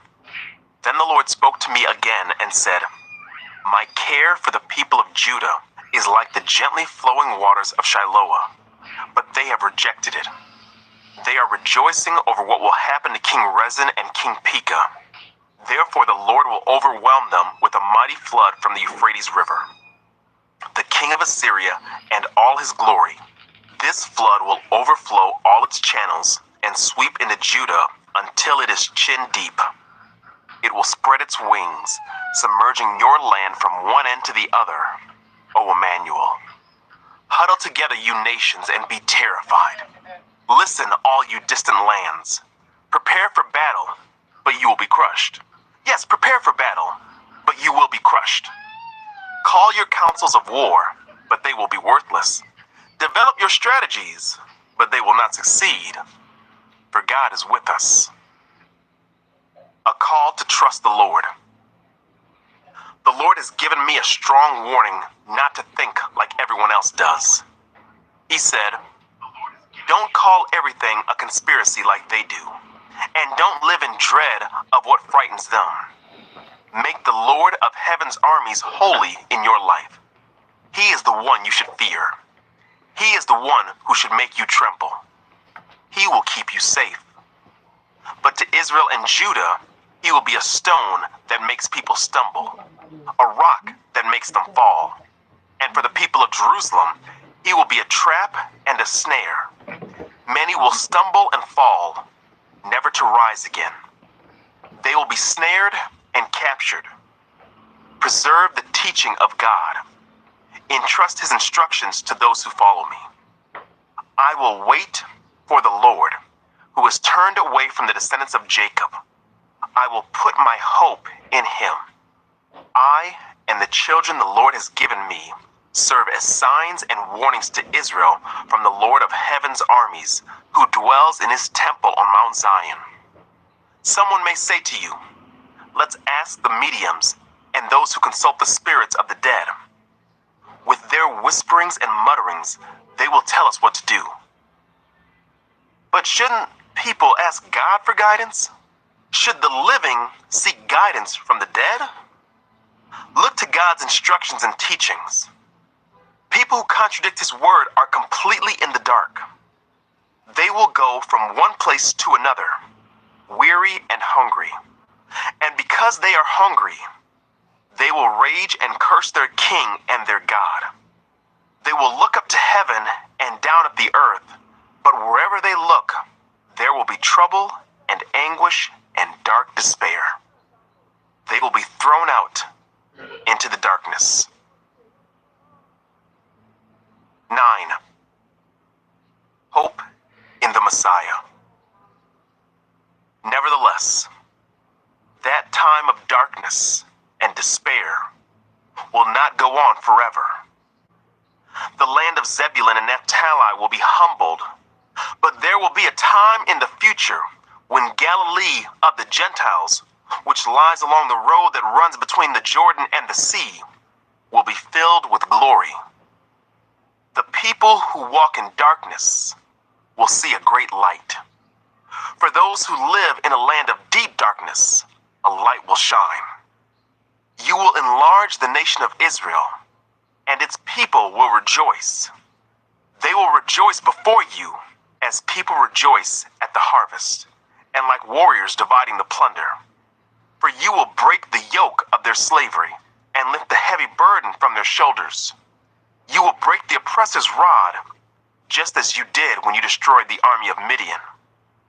The boots of the warrior and the uniforms bloodstained by war will all be burned. They will be fuel for the fire. For a child is born to us, a son is given to us. The government will rest on his shoulders, and he will be called Wonderful Counselor, Mighty God, Everlasting Father, Prince of Peace. His government and its peace will never end. He will rule with fairness and justice from the throne of his ancestor David for all eternity. The passionate commitment of the Lord of Heaven's armies will make this happen. The Lord's anger against Israel.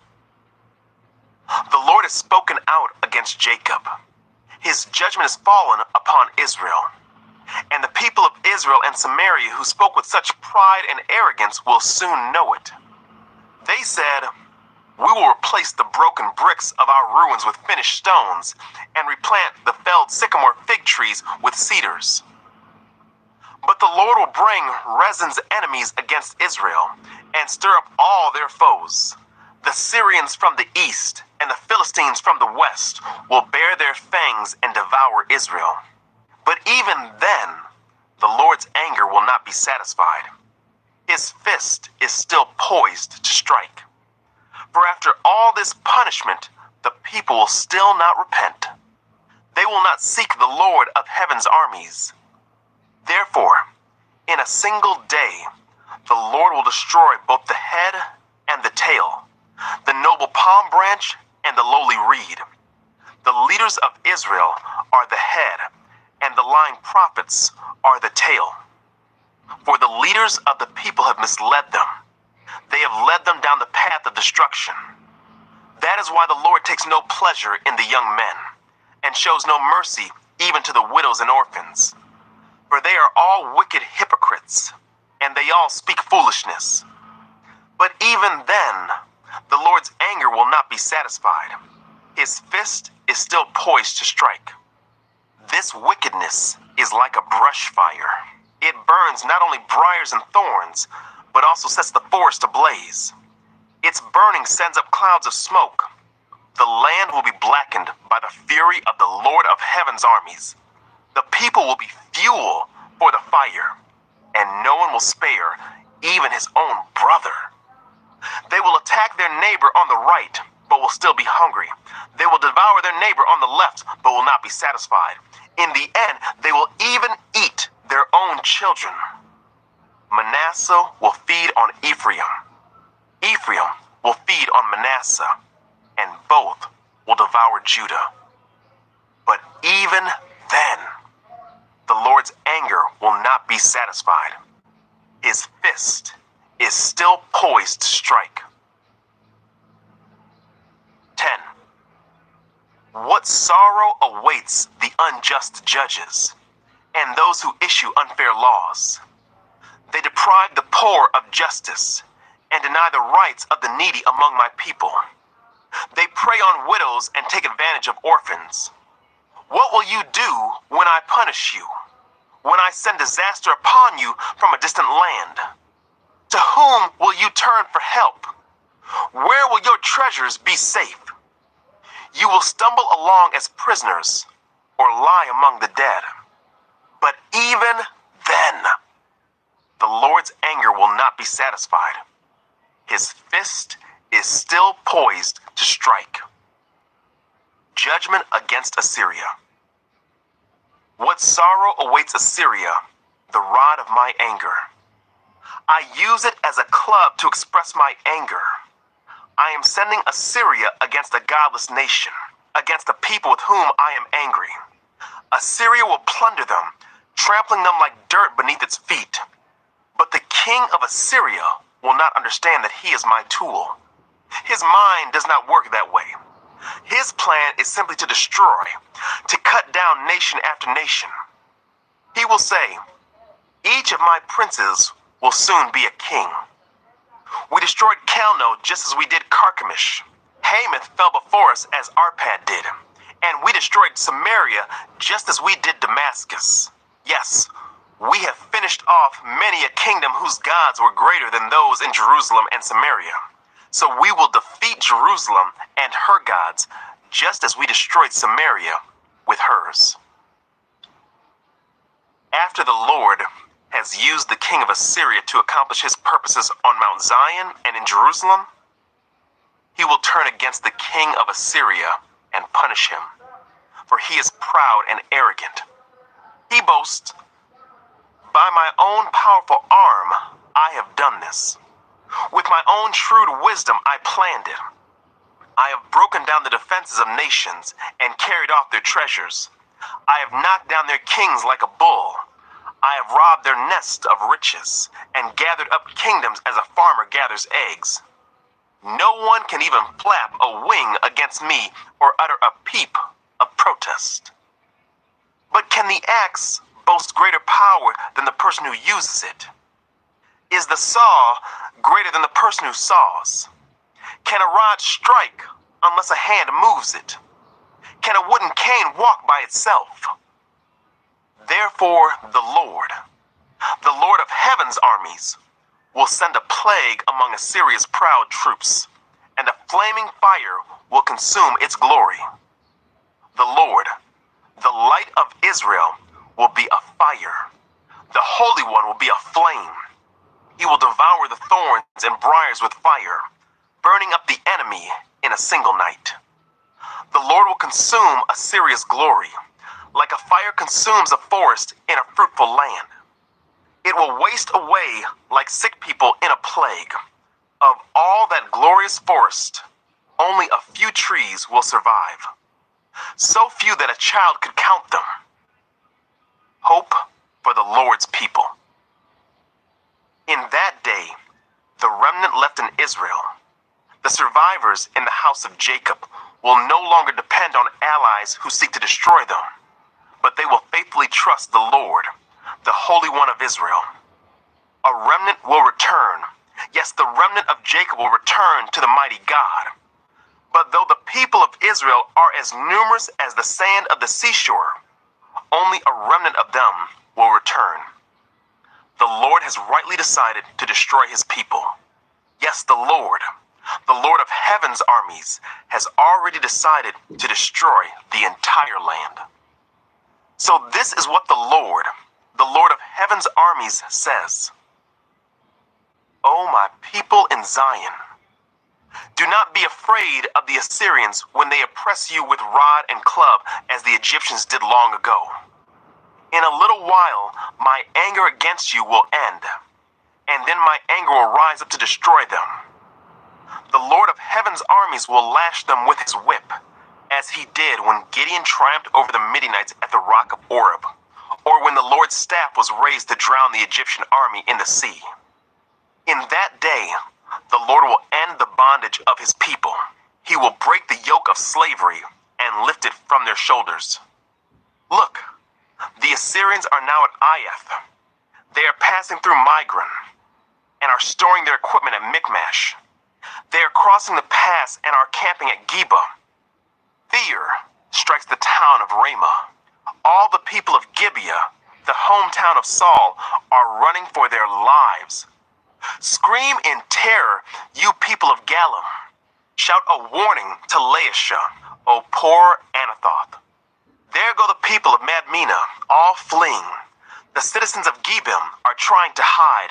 The enemy stops at Nob for the rest of that day. He shakes his fist at beautiful Mount Zion, the mountains of Jerusalem. But look, the Lord of heaven's armies will chop down the mighty tree of Assyria with great power. He will cut down the proud.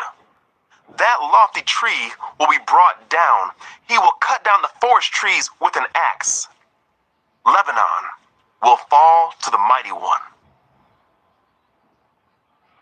11. A branch from David's line. Out of the stump of David's family will grow a shoot. Yes, a new branch bearing fruit from the old root. And the Spirit of the Lord will rest on him, the Spirit of wisdom and understanding, the Spirit of counsel and might, the Spirit of knowledge and the fear of the Lord. He will delight in obeying the Lord. He will not judge by appearance, nor make a decision based on hearsay. He will give justice to the poor and make fair decisions for the exploited. The earth will shake at the force of his word, and one breath from his mouth will destroy the wicked. He will wear righteousness like a belt, and truth like an undergarment. In that day, the wolf and the lamb will live together. The leopard will lie down with the baby goat. The calf and the yearling will be safe with the lion, and a little child will lead them all. The cow will graze near the bear.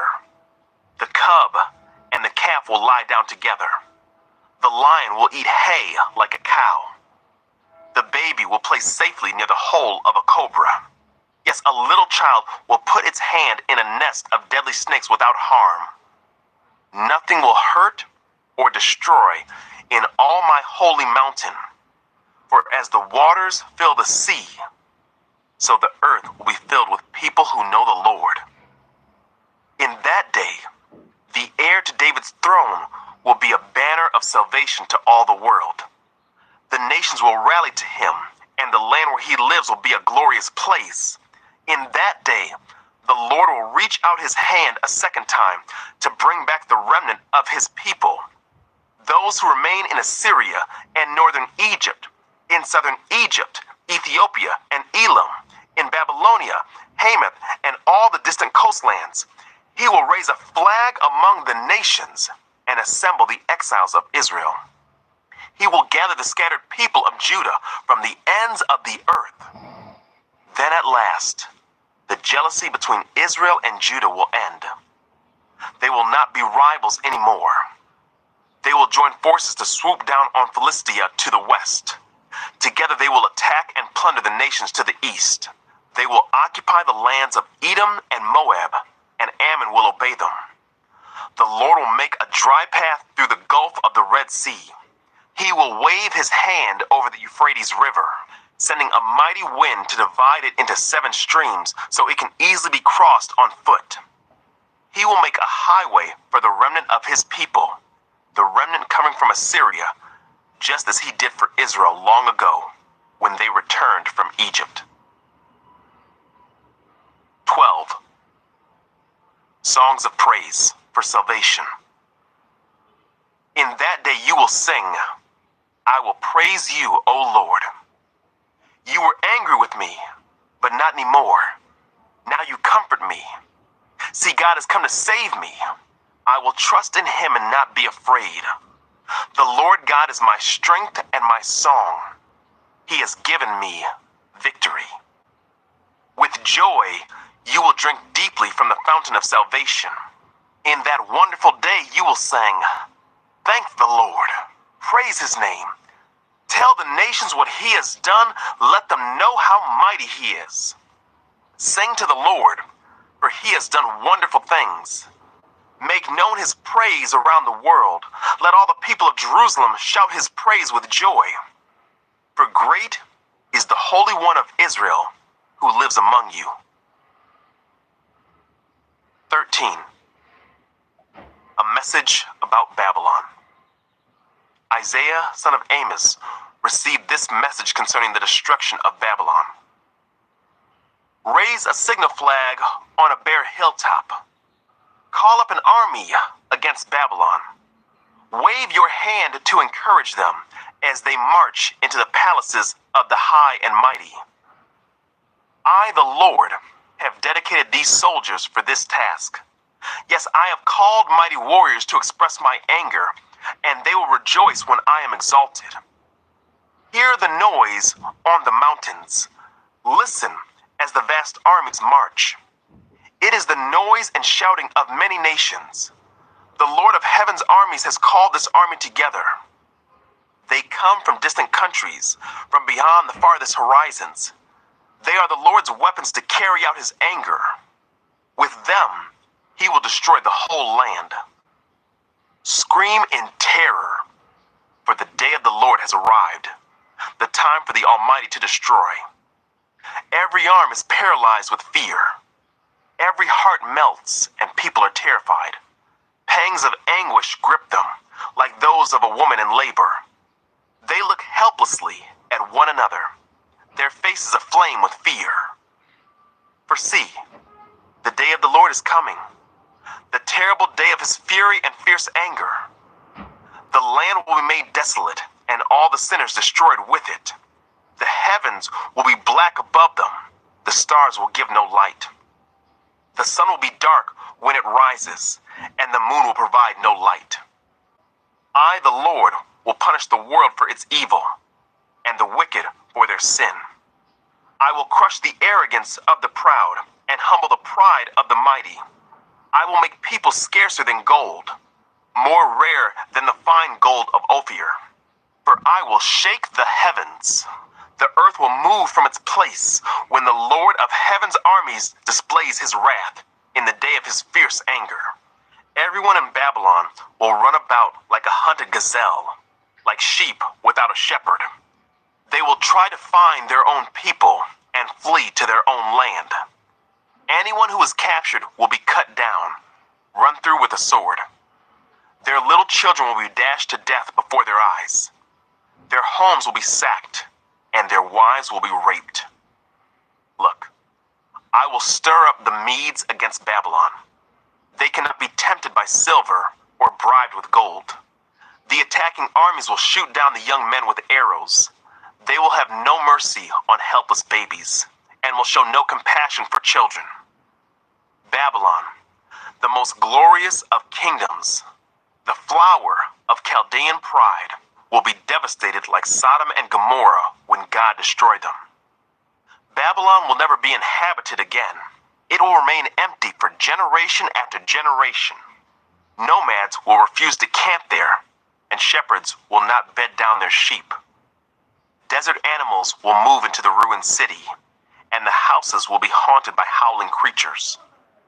Owls will live among the ruins, and wild goats will go there to dance.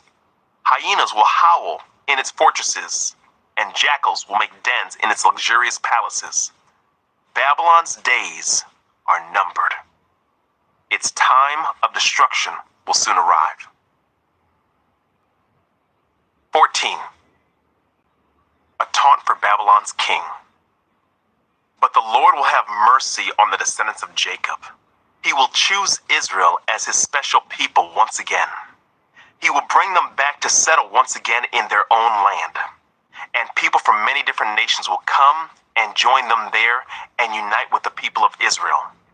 The nations of the world will help the people of Israel to return, and those who come to live in the Lord's land will serve them. Those who captured Israel will themselves be captured, and Israel will rule over its enemies.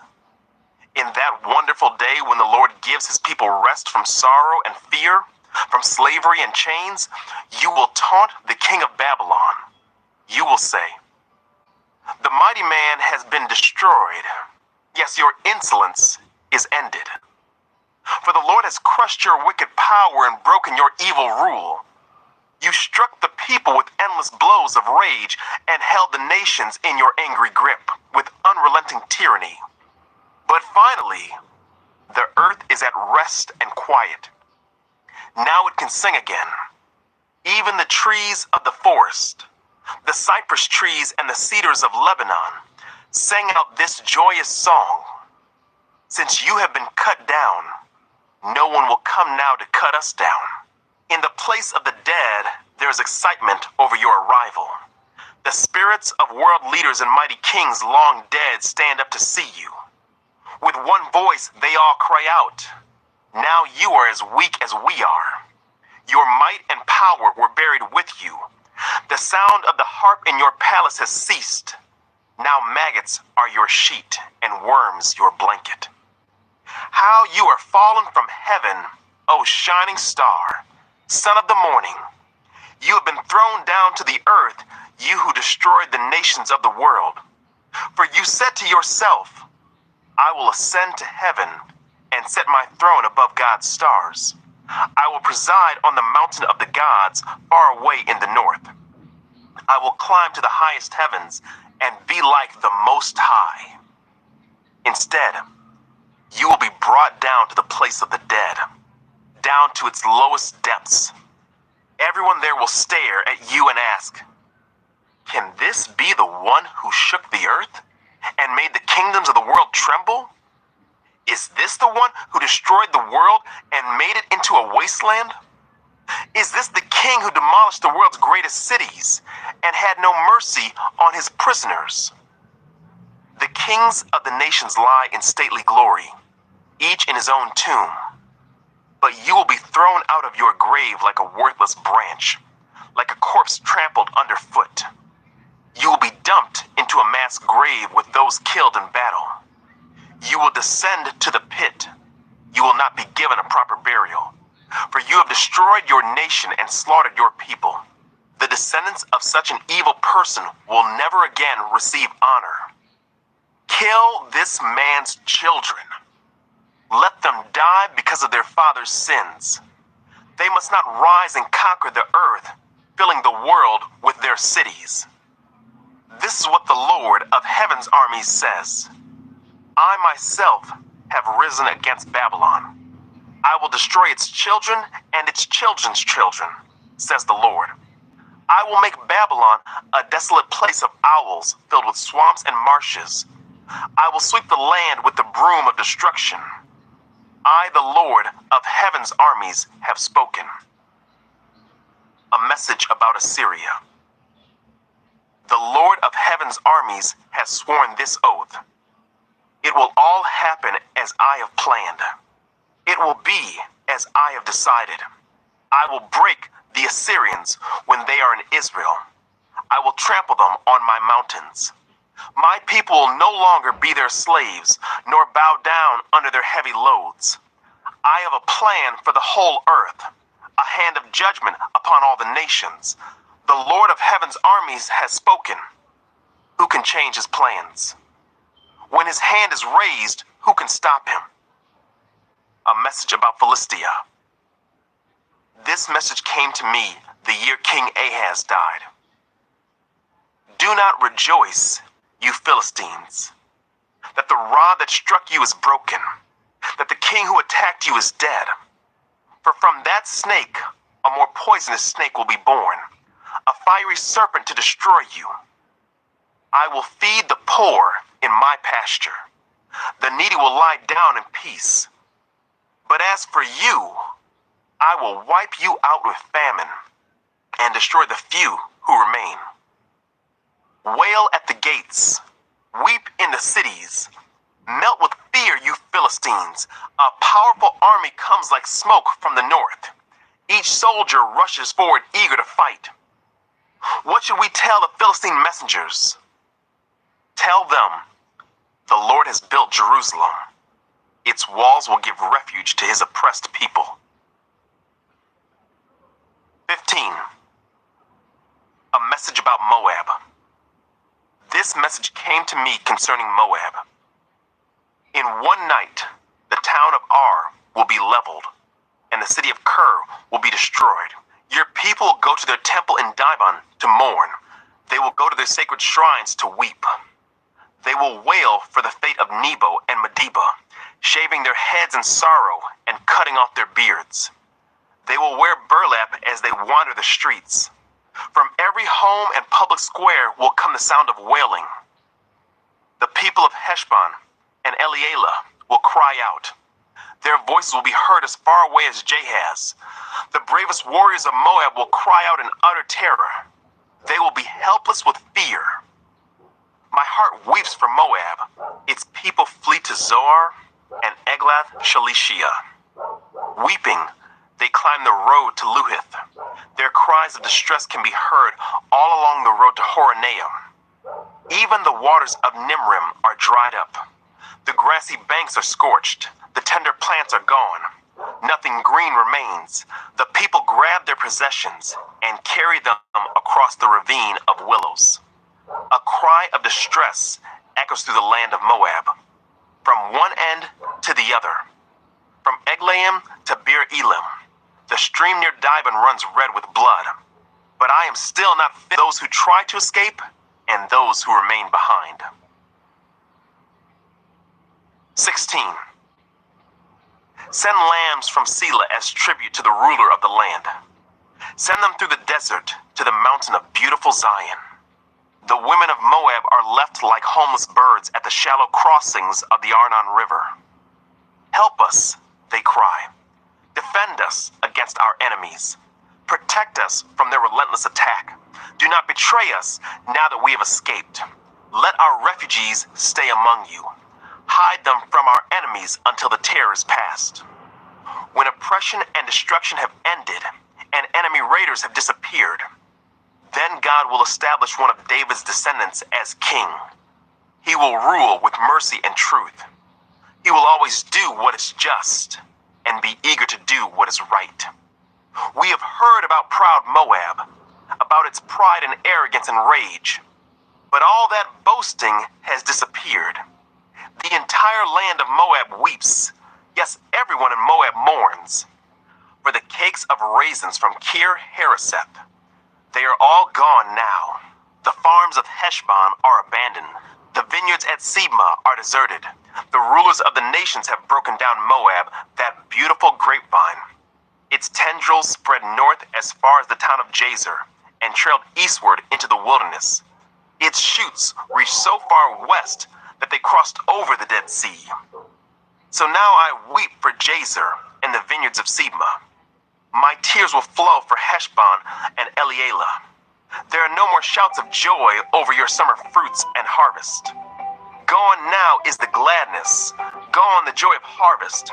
There will be no singing in the vineyards, no more happy shouts, no treading of grapes in the wine presses. I have ended all their harvest joys. My heart's cry for Moab is like a lament on a harp. I am filled with anguish for Kir Hareseth. The people of Moab will worship at their pagan shrines, but it will do them no good. They will cry to the gods in their temples, but no one will be able to save them. The Lord has already said these things about Moab in the past. But now the Lord says, within 3 years, counting each day, the glory of Moab will be ended. From its great population, only a feeble few will be left alive. 17. A message about Damascus and Israel. This message came to me concerning Damascus. Look, the city of Damascus will disappear.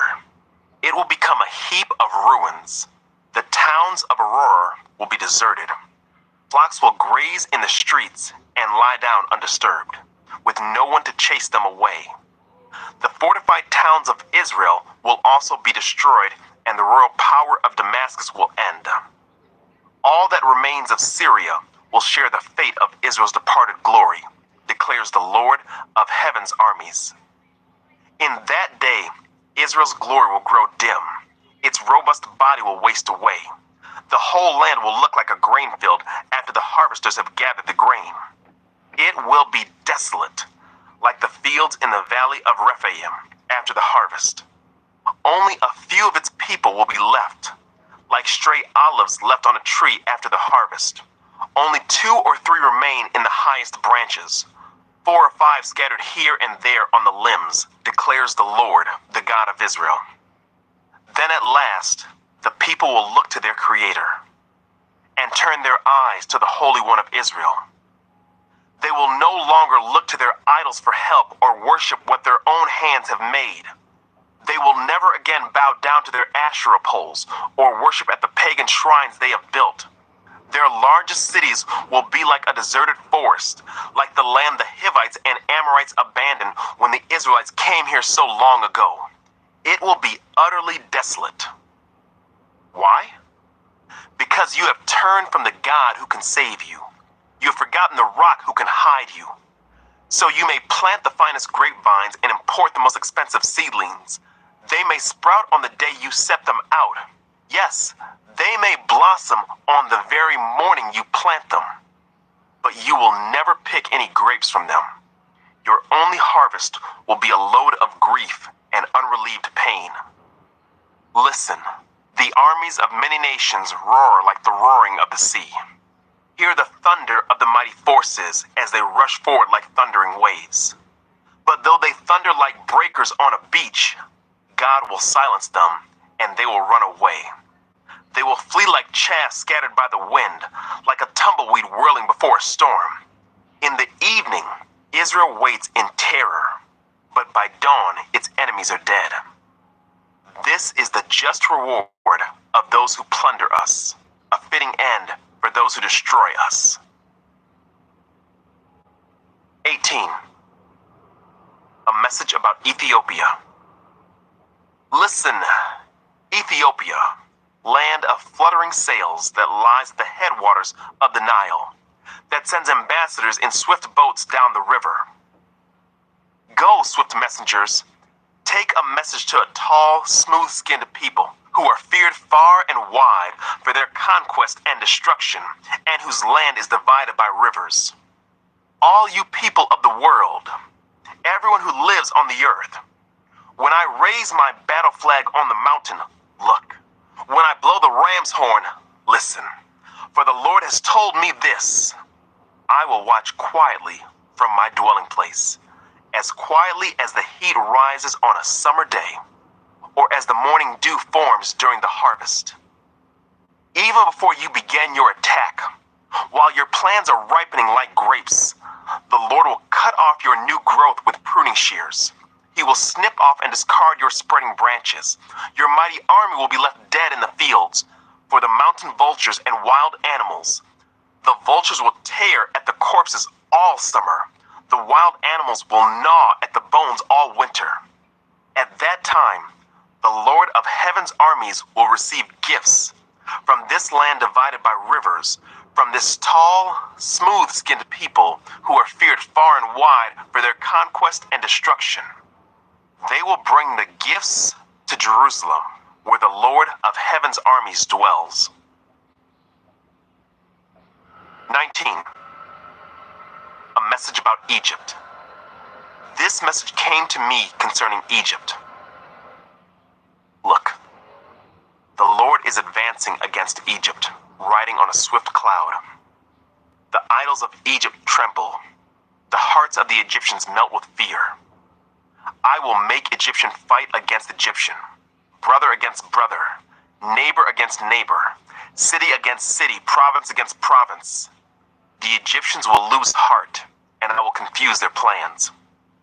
They will plead with their idols for wisdom, and call on spirits, mediums, and those who consult the spirits of the dead. I will hand Egypt over to a hard, cruel master. A fierce king will rule them, says the Lord of heaven's armies. The waters of the Nile will fail to rise and flood the fields. The riverbed will be parched and dry. The canals of the Nile will dry up, and the streams of Egypt will stink with rotting reeds and rushes. All the greenery along the riverbank and all the crops along the river will dry up and blow away. The fishermen will lament for lack of work. Those who cast hooks into the Nile will groan, and those who use nets will lose heart. There will be no flax for the harvesters, no thread for the weavers. They will be in despair, and all the workers will be sick at heart. What fools are the officials of Zone! Their best counsel to the king of Egypt is stupid and wrong. Will they still boast to Pharaoh of their wisdom? Will they dare brag about all their wise ancestors? Where are your wise counselors, Pharaoh? Let them tell you what God plans, what the Lord of Heaven's armies is going to do to Egypt. The officials of Zone are fools, and the officials of Memphis are deluded. The leaders of the people have led Egypt astray. The Lord has sent a spirit of foolishness on them, so all their suggestions are wrong. They cause Egypt to stagger like a drunk in his vomit. There is nothing Egypt can do. All are helpless, the head and the tail, the noble palm branch and the lowly reed. In that day, the Egyptians will be as weak as women. They will cower in fear beneath the upraised fist of the Lord of Heaven's armies. Just to speak the name of Israel will terrorize them, for the Lord of Heaven's armies has laid out his plans against them. In that day, 5 of Egypt's cities will follow the Lord of Heaven's armies. They will even begin to speak Hebrew, the language of Canaan. One of these cities will be Heliopolis, the city of the sun. In that day, there will be an altar to the Lord in the heart of Egypt, and there will be a monument to the Lord at its border. It will be a sign and a witness that the Lord of Heaven's armies is worshipped in the land of Egypt. When the people cry to the Lord for help against those who oppress them, he will send them a savior who will rescue them. The Lord will make himself known to the Egyptians. Yes, they will know the Lord and will give their sacrifices and offerings to him. They will make a vow to the Lord and will keep it. The Lord will strike Egypt, and then he will bring healing. For the Egyptians will turn to the Lord, and he will listen to their pleas and heal them. In that day, Egypt and Assyria will be connected by a highway. The Egyptians and Assyrians will move freely between their lands, and they will both worship God. In that day, Israel will be the third, along with Egypt and Assyria, a blessing in the midst of the earth. For the Lord of Heaven's armies will say, "Blessed be Egypt, my people. Blessed be Assyria, the land I have made.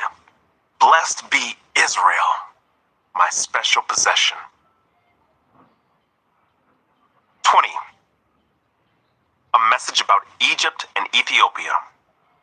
In the year when King Sargon of Assyria sent his commander-in-chief to capture the Philistine city of Ashdod, the Lord told Isaiah, son of Amos, "Take off the burlap you have been wearing and remove your sandals." Isaiah did as he was told and walked around naked and barefoot.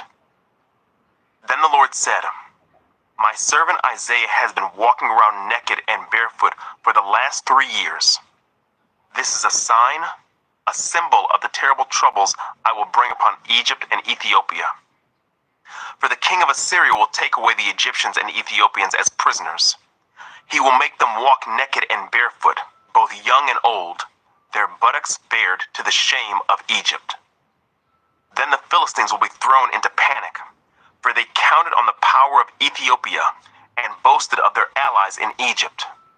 They will say, 'If this can happen to Egypt, what chance do we have? We were counting on Egypt to protect us from the king of Assyria.'" 21. A message about Babylon. This message came to me concerning Babylon, the desert by the sea. Disaster is roaring down on you from the desert, like a whirlwind sweeping in from the Negev. I see a terrifying vision. I see the betrayer betraying, the destroyer destroying. Go ahead, you Elamites and Medes. Attack and lay siege. I will make an end to all the groaning Babylon caused. My stomach aches and burns with pain. Sharp pangs of anguish are upon me, like those of a woman in labor. I grow faint when I hear what God is planning. I am too afraid to look. My mind reels and my heart races. I longed for evening to come, but now I am terrified of the dark. Look, they are preparing a great feast. They are spreading rugs for people to sit on. Everyone is eating and drinking. But quick, grab your shields and prepare for battle. You are being attacked. Meanwhile, the Lord said to me, put a watchman on the city wall. Let him shout out what he sees. He should look for chariots drawn by pairs of horses and for riders on donkeys and camels. Let the watchman be fully alert. Then the watchman called out, day after day I have stood on the watchtower, my Lord. Night after night I have remained at my post. Now at last, look. Here comes a man in a chariot, with a pair of horses. Then the watchman said, Babylon is fallen. Fallen. All the idols of Babylon lie broken on the ground. O my people, threshed and winnowed, I have told you everything the Lord of heaven's armies has said. Everything the God of Israel has told me. A message about Edom. This message came to me concerning Edom. Someone from Edom keeps calling to me. Watchman, how much longer until morning? When will the night be over? The watchman replies, morning is coming, but night will soon return. If you wish to ask again, then come back and ask. A message about Arabia. This message came to me concerning Arabia. O caravans from Dedan, hide in the deserts of Arabia. O people of Tema, bring water to these thirsty people, food to these weary refugees. They have fled from the sword, from the drawn sword, from the bent bow, and the terrors of battle. The Lord said to me, within a year, counting each day, all the glory of Kedar will come to an end. Only a few of its courageous archers will survive. I, the Lord, the God of Israel, have spoken. 22. A message about Jerusalem. This message came to me concerning Jerusalem, the valley of vision. What is happening? Why is everyone running to the rooftops? The whole city is in a terrible uproar. What do I see in this reveling city? Bodies are lying everywhere, killed not in battle, but by famine and disease. All your leaders have fled. They surrendered without resistance. The people tried to slip away, but they were captured too. That's why I said, leave me alone to weep. Do not try to comfort me. Let me cry for my people as I watch them being destroyed. Oh, what a day of crushing defeat. What a day of confusion and terror brought by the Lord of heaven's armies, upon the valley of vision. The walls of Jerusalem have been broken, and cries of death echo from the mountainsides. Elamites are the archers, with their chariots and charioteers. The men of Kir hold up the shields. Chariots fill your beautiful valleys, and charioteers storm your gates. Judah's defenses have been stripped away. You run to the armory for your weapons. You inspect the breaks in the walls of Jerusalem. You store up water in the lower pool. You survey the houses and tear some down for stone to strengthen the walls. Between the city walls, you build a reservoir for water from the old pool. But you never ask for help from the one who did all this. You never considered the one who planned this long ago. At that time, the Lord of heaven's armies called you to weep and mourn. He told you to shave your heads in sorrow for your sins and to wear clothes of burlap to show your remorse. But instead you dance and play. You slaughter cattle and kill sheep. You feast on meat and drink wine. You say, let's feast and drink, for tomorrow we die. The Lord of heaven's armies has revealed this to me. Till the day you die, you will never be forgiven for this sin. That is the judgment of the Lord of heaven's armies. A message for Shebna. This is what the Lord of heaven's armies, said to me. Confront Shebna, the palace administrator, and give him this message. Who do you think you are? And what are you doing here, building a beautiful tomb for yourself, a monument high up in the rock? For the Lord is about to hurl you away, mighty man. He is going to grab you, crumble you into a ball, and toss you away into a distant, barren land. There you will die, and your glorious chariots will be broken and useless. You are a disgrace to your master. Yes, I will drive you out of office, says the Lord. I will pull you down from your high position, and then I will call my servant Eliakim, son of Hilkiah, to replace you. I will dress him in your royal robes and will give him your title and your authority. And he will be a father to the people of Jerusalem and Judah. I will give him the key to the house of David, the highest position in the royal court. When he opens doors, no one will be able to close them. When he closes doors, no one will be able to open them.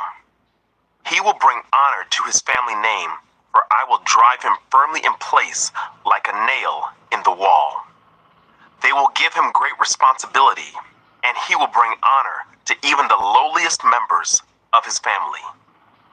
But the Lord of heaven's armies also says, the time will come when I will pull out the nail that seemed so firm.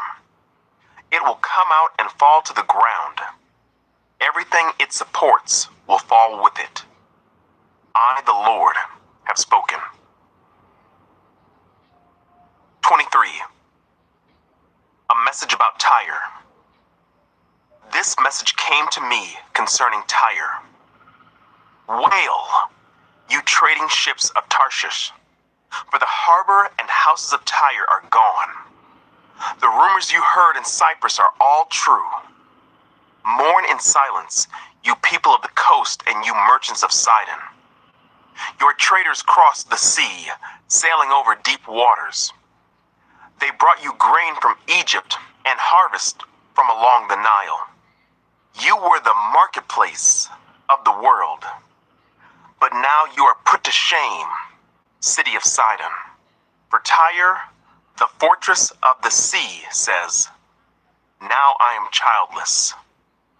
I have no sons or daughters. When Egypt hears the news about Tyre, there will be great sorrow. Send word now to Tarshish. Wail, you people who live in distant lands. Is this silent ruin all that is left of your once joyous city? What a long history was yours. Think of all the colonists you sent to distant places. Who has brought this disaster on Tyre, that great creator of kingdoms? Her traders were all princes. Her merchants were nobles. The Lord of heaven's armies has done it to destroy your pride and bring low all earth's nobility. Come, people of Tarshish, sweep over the land like the flooding Nile, for Tyre is defenseless. The Lord held out his hand over the sea and shook the kingdoms of the earth. He has spoken out against Phoenicia, ordering that her fortresses be destroyed. He says, never again will you rejoice, O daughter of Sidon, for you have been crushed. Even if you flee to Cyprus, you will find no rest. Look at the land of Babylonia. The people of that land are gone. The Assyrians have handed Babylon over to the wild animals of the desert. They have built siege ramps against its walls, torn down its palaces, and turned it to a heap of rubble. Wail, you ships of Tarshish, for your harbor is destroyed. For 70 years, the length of a king's life, Tyre will be forgotten. But then, the city will come back to life, as in the song about the prostitute. Take a harp and walk the streets, you forgotten harlot. Make sweet melody and sing your songs so you will be remembered again. Yes, after 70 years, the Lord will revive Tyre. But she will be no different than she was before. She will again be a prostitute to all kingdoms around the world. But in the end, her profits will be given to the Lord. Her wealth will not be hoarded, but will provide good food and fine clothing for the Lord's priests. 24. Destruction of the earth. Look, the Lord is about to destroy the earth and make it a vast wasteland. He devastates the surface of the earth and scatters the people. Priests and lay people, servants and masters, maids and mistresses, buyers and sellers, lenders and borrowers, bankers and debtors, none will be spared. The earth will be completely emptied and looted. The Lord has spoken. The earth mourns and dries up, and the land wastes away and withers. Even the greatest people on earth waste away. The earth suffers for the sins of its people, for they have twisted God's instructions, violated his laws, and broken his everlasting covenant. Therefore, a curse consumes the earth. Its people must pay the price for their sin. They are destroyed by fire, and only a few are left alive. The grapevines waste away, and there is no new wine. All the merrymakers sigh and mourn. The cheerful sound of tambourines is stilled. The happy cries of celebration are heard no more. The melodious chords of the harp are silent. Gone are the joys of wine and song. Alcoholic drink turns bitter in the mouth. The city writhes in chaos. Every home is locked to keep out intruders. Mobs gather in the streets, crying out for wine. Joy has turned to gloom. Gladness has been banished from the land. The city is left in ruins, its gates battered down. Throughout the earth, the story is the same. Only a remnant is left, like the stray olives left on the tree, or the few grapes left on the vine after harvest. But all who are left shout and sing for joy. Those in the west praise the Lord's majesty. In eastern lands, give glory to the Lord. In the lands beyond the sea, praise the name of the Lord, the God of Israel. We hear songs of praise from the ends of the earth, songs that give glory to the righteous one. But my heart is heavy with grief. Weep for me, for I wither away. Deceit still prevails, and treachery is everywhere. Terror and traps and snares will be your lot, you people of the earth. Those who flee in terror will fall into a trap, and those who escape the trap will be caught in a snare. Destruction falls like rain from the heavens. The foundations of the earth shake. The earth is broken up. It has utterly collapsed. It is violently shaken. The earth staggers like a drunk. It trembles like a tent in a storm. It falls and will not rise again, for the guilt of its rebellion is very heavy. In that day, the Lord will punish the gods in the heavens and the proud rulers of the nations on earth. They will be rounded up and put in prison. They will be shut up in prison and will finally be punished.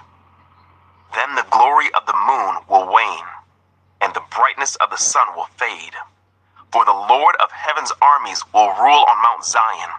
He will rule in great glory in Jerusalem, in the sight of all the leaders of his people. 25. Praise for judgment and salvation.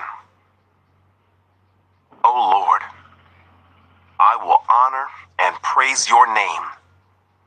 For you are my God. You do such wonderful things. You planned them long ago, and now you have accomplished them. You turn mighty cities into heaps of ruins. Cities with strong walls are turned to rubble. Beautiful palaces in distant lands disappear and will never be rebuilt. Therefore, strong nations will declare your glory. Ruthless nations will fear you. But you are a tower of refuge to the poor, O Lord, a tower of refuge to the needy in distress. You are a refuge from the storm and a shelter from the heat. For the oppressive acts of ruthless people are like a storm beating against a wall, or like the relentless heat of the desert. But you silence the roar of foreign nations. As the shade of a cloud cools relentless heat, so the boastful songs of ruthless people are stilled. In Jerusalem, the Lord of heaven's armies will spread a wonderful feast for all the people of the world. It will be a delicious banquet with clear, well-aged wine and choice meat. There, he will remove the cloud of gloom, the shadow of death that hangs over the earth. He will swallow up death forever. The sovereign Lord will wipe away all tears. He will remove forever all insults and mockery against his land and people. The Lord has spoken. In that day, the people will proclaim, "This is our God. We trusted in him and he saved us. This is the Lord in whom we trusted. Let us rejoice in the salvation he brings." For the Lord's hand of blessing will rest on Jerusalem, but Moab will be crushed. It will be like straw trampled down and left to rot. God will push down Moab's people as a swimmer pushes down water with his hands. He will end their pride and all their evil works. The high walls of Moab will be demolished. They will be brought down to the ground, down into the dust. 26. A song of praise to the Lord. In that day, everyone in the land of Judah will sing this song. Our city is strong. We are surrounded by the walls of God's salvation. Open the gates to all who are righteous. Allow the faithful to enter. You will keep in perfect peace all who trust in you, all whose thoughts are fixed on you. Trust in the Lord always, for the Lord God is the eternal rock. He humbles the proud and brings down the arrogant city. He brings it down to the dust. The poor and oppressed trample it underfoot, and the needy walk all over it. But for those who are righteous, the way is not steep and rough. You are a God who does what is right, and you smooth out the path ahead of them. Lord, we show our trust in you by obeying your laws. Our heart's desire is to glorify your name. In the night I search for you. In the morning I earnestly seek you. For only when you come to judge the earth will people learn what is right. Your kindness to the wicked does not make them do good. Although others do right, the wicked keep doing wrong and take no notice of the Lord's majesty. O Lord, they pay no attention to your upraised fist. Show them your eagerness to defend your people. Then they will be ashamed. Let your fire consume your enemies. Lord, you will grant us peace. All we have accomplished is really from you. O Lord our God, others have ruled us, but you alone are the one we worship. Those we served before are dead and gone. Their departed spirits will never return. You attacked them and destroyed them, and they are long forgotten. O Lord, you have made our nation great. Yes, you have made us great. You have extended our borders, and we give you the glory. Lord, in distress we searched for you. We prayed beneath the burden of your discipline. Just as a pregnant woman writhes and cries out in pain as she gives birth, so were we in your presence, Lord. We too writhe in agony, but nothing comes of our suffering. We have not given salvation to the earth, nor brought life into the world, but those who die in the Lord will live. Their bodies will rise again. Those who sleep in the earth will rise up and sing for joy. For your life-giving light will fall like dew on your people in the place of the dead. Restoration for Israel. Go home, my people, and lock your doors. Hide yourselves for a little while until the Lord's anger has passed. Look, the Lord is coming from heaven to punish the people of the earth for their sins. The earth will no longer hide those who have been killed. They will be brought out for all to see. 27.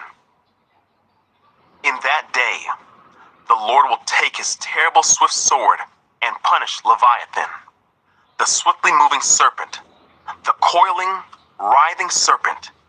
He will kill the dragon of the sea. In that day, sing about the fruitful vineyard. I, the Lord, will watch over it, watering it carefully. Day and night I will watch, so no one can harm it. My anger will be gone.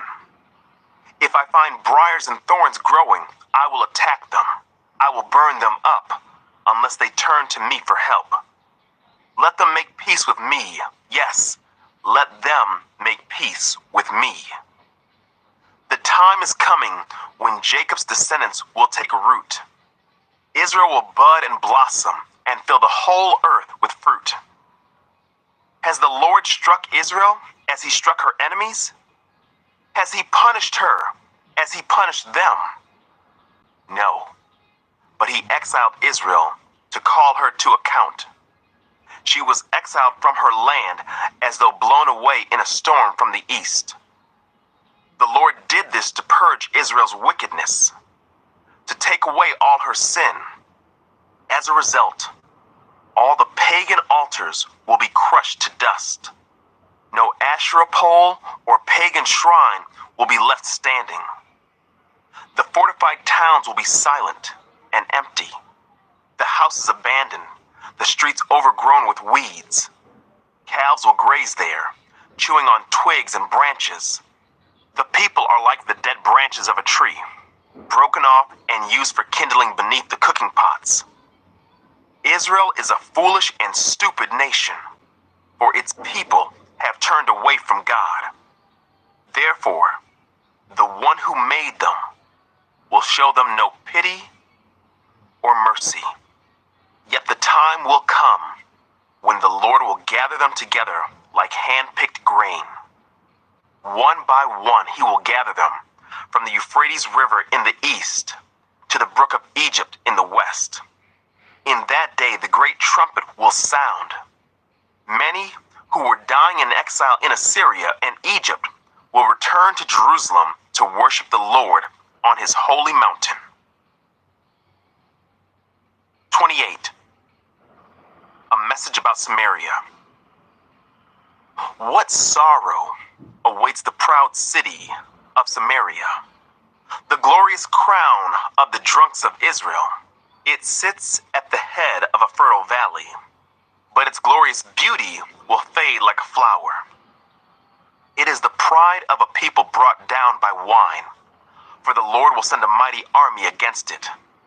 Like a mighty hailstorm and a torrential rain, they will burst upon it like a surging flood and smash it to the ground. The proud city of Samaria, the glorious crown of the drunks of Israel, will be trampled beneath its enemies' feet. It sits at the head of a fertile valley, but its glorious beauty will fade like a flower. Whoever sees it will snatch it up, as an early fig is quickly picked and eaten. Then at last, the Lord of heaven's armies will himself be Israel's glorious crown. He will be the pride and joy of the remnant of his people. He will give a longing for justice to their judges. He will give great courage to their warriors who stand at the gates. Now, however, Israel is led by drunks, who reel with wine and stagger with alcohol. The priests and prophets stagger with alcohol and lose themselves in wine. They reel when they see visions and stagger as they render decisions. Their tables are covered with vomit. Filth is everywhere. Who does the Lord think we are? They ask. Why does he speak to us like this? Are we little children just recently weaned? He tells us everything over and over, one line at a time, one line at a time, a little here and a little there. So now, God will have to speak to his people through foreign oppressors who speak a strange language. God has told his people, here is a place of rest. Let the weary rest here. This is a place of quiet rest. But they would not listen. So the Lord will spell out his message for them again, one line at a time, one line at a time, a little here and a little there, so that they will stumble and fall. They will be injured, trapped, and captured. Therefore, listen to this message from the Lord, you scoffing rulers in Jerusalem. You boast, we have struck a bargain to cheat death and have made a deal to dodge the grave. The coming destruction can never touch us, for we have built a strong refuge made of lies and deception. Therefore, this is what the sovereign Lord says. Look, I am placing a foundation stone in Jerusalem, a firm and tested stone. It is a precious cornerstone that is safe to build on. Whoever believes need never be shaken. I will test you with the measuring line of justice and the plumb line of righteousness. Since your refuge is made of lies, a hailstone will knock it down. Since it is made of deception, a flood will sweep it away. I will cancel the bargain you made to cheat death, and I will overturn your deal to dodge the grave. When the terrible enemy sweeps through, you will be trampled into the ground. Again and again that flood will come, morning after morning, day and night, until you are carried away. This message will bring terror to your people.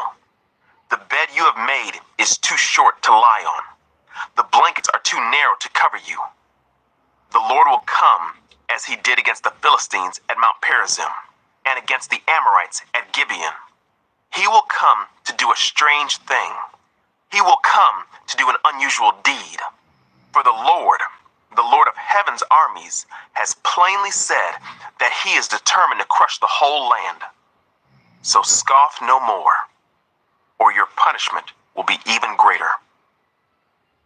Listen to me. Listen and pay close attention. Does a farmer always plow and never sow?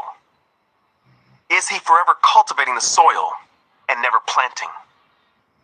Does he not finally plant his seeds, black cumin, wheat, barley, and emmer wheat, each in its proper way and each in its proper place? The farmer knows just what to do, for God has given him understanding. A heavy sledge is never used to thresh black cumin. Rather, it is beaten with a light stick. A threshing wheel is never rolled on cumin. Instead, it is beaten lightly with a flail. Grain for bread is easily crushed, so he doesn't keep on pounding it. He threshes it under the wheels of a cart, but he doesn't pulverize it. The Lord of heaven's armies is a wonderful teacher, and he gives the farmer great wisdom. 29. a message about Jerusalem. What sorrow awaits Ariel, the city of David. Year after year you celebrate your feast, yet I will bring disaster upon you, and there will be much weeping and sorrow, for Jerusalem will become what her name Ariel means, an altar covered with blood. I will be your enemy, surrounding Jerusalem and attacking its walls. I will build siege towers and destroy it.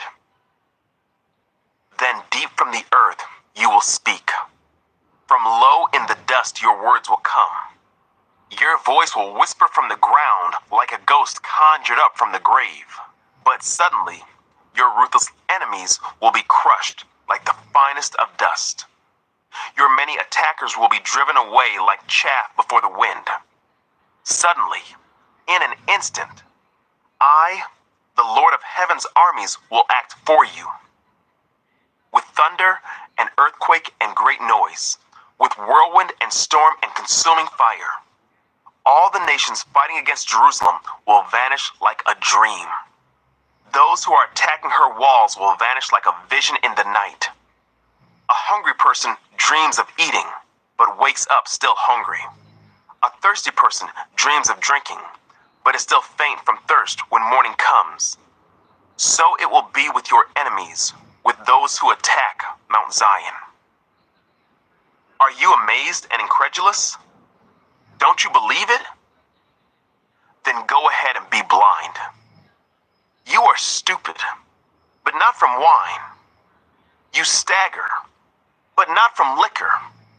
For the Lord has poured out on you a spirit of deep sleep. He has closed the eyes of your prophets and visionaries. All the future events in this vision are like a sealed book to them. When you give it to those who can read, they will say, "We can't read it because it is sealed." When you give it to those who cannot read, they will say, "We don't know how to read." And so the Lord says, "These people say they are mine.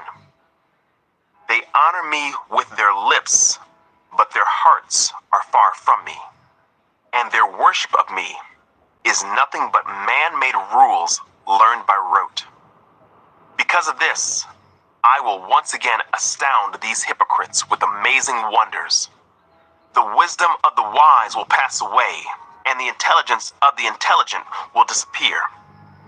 What sorrow awaits those who try to hide their plans from the Lord, who do their evil deeds in the dark. The Lord can't see us, they say. He doesn't know what's going on. How foolish can you be? He is the potter, and he is certainly greater than you, the clay. Should the created thing say of the one who made it, "He didn't make me"? Does a jar ever say, "The potter who made me is stupid"? Soon, and it will not be very long, the forest of Lebanon will become a fertile field, and the fertile field will yield bountiful crops. In that day, the deaf will hear words read from a book, and the blind will see through the gloom and darkness. The humble will be filled with fresh joy from the Lord. The poor will rejoice in the Holy One of Israel. The scoffer will be gone, the arrogant will disappear, and those who plot evil will be killed. Those who convict the innocent by their false testimony will disappear. A similar fate awaits those who use trickery to pervert justice, and who tell lies to destroy the innocent. That is why the Lord, who redeemed Abraham, says to the people of Israel, "My people will no longer be ashamed or turn pale with fear. For when they see their many children and all the blessings I have given them, they will recognize the holiness of the Holy One of Jacob. They will stand in awe of the God of Israel. Then the wayward will gain understanding, and complainers will accept instruction." 30. Judah's worthless treaty with Egypt. What sorrow awaits my rebellious children, says the Lord. You make plans that are contrary to mine. You make alliances not directed by my spirit, thus piling up your sins. For without consulting me, you have gone down to Egypt for help. You have put your trust in Pharaoh's protection. You have tried to hide in his shade. But by trusting Pharaoh, you will be humiliated. And by depending on him, you will be disgraced. For though his power extends to Zone, and his officials have arrived in Hanes, all who trust in him will be ashamed. He will not help you. Instead, he will disgrace you. This message came to me concerning the animals in the Negev. The caravan moves slowly across the terrible desert to Egypt. Donkeys weighed down with riches, and camels loaded with treasure, all to pay for Egypt's protection. They travel through the wilderness, a place of lionesses and lions, a place where vipers and poisonous snakes live. All this, and Egypt will give you nothing in return. Egypt's promises are worthless. Therefore, I call her Rahab, the harmless dragon. A warning for rebellious Judah. Now go and write down these words. Write them in a book. They will stand until the end of time as a witness that these people are stubborn rebels who refuse to pay attention to the Lord's instructions. They tell the seers, stop seeing visions. They tell the prophets, don't tell us what is right. Tell us nice things. Tell us lies. Forget all this gloom. Get off your narrow path. Stop telling us about your Holy One of Israel. This is the reply of the Holy One of Israel.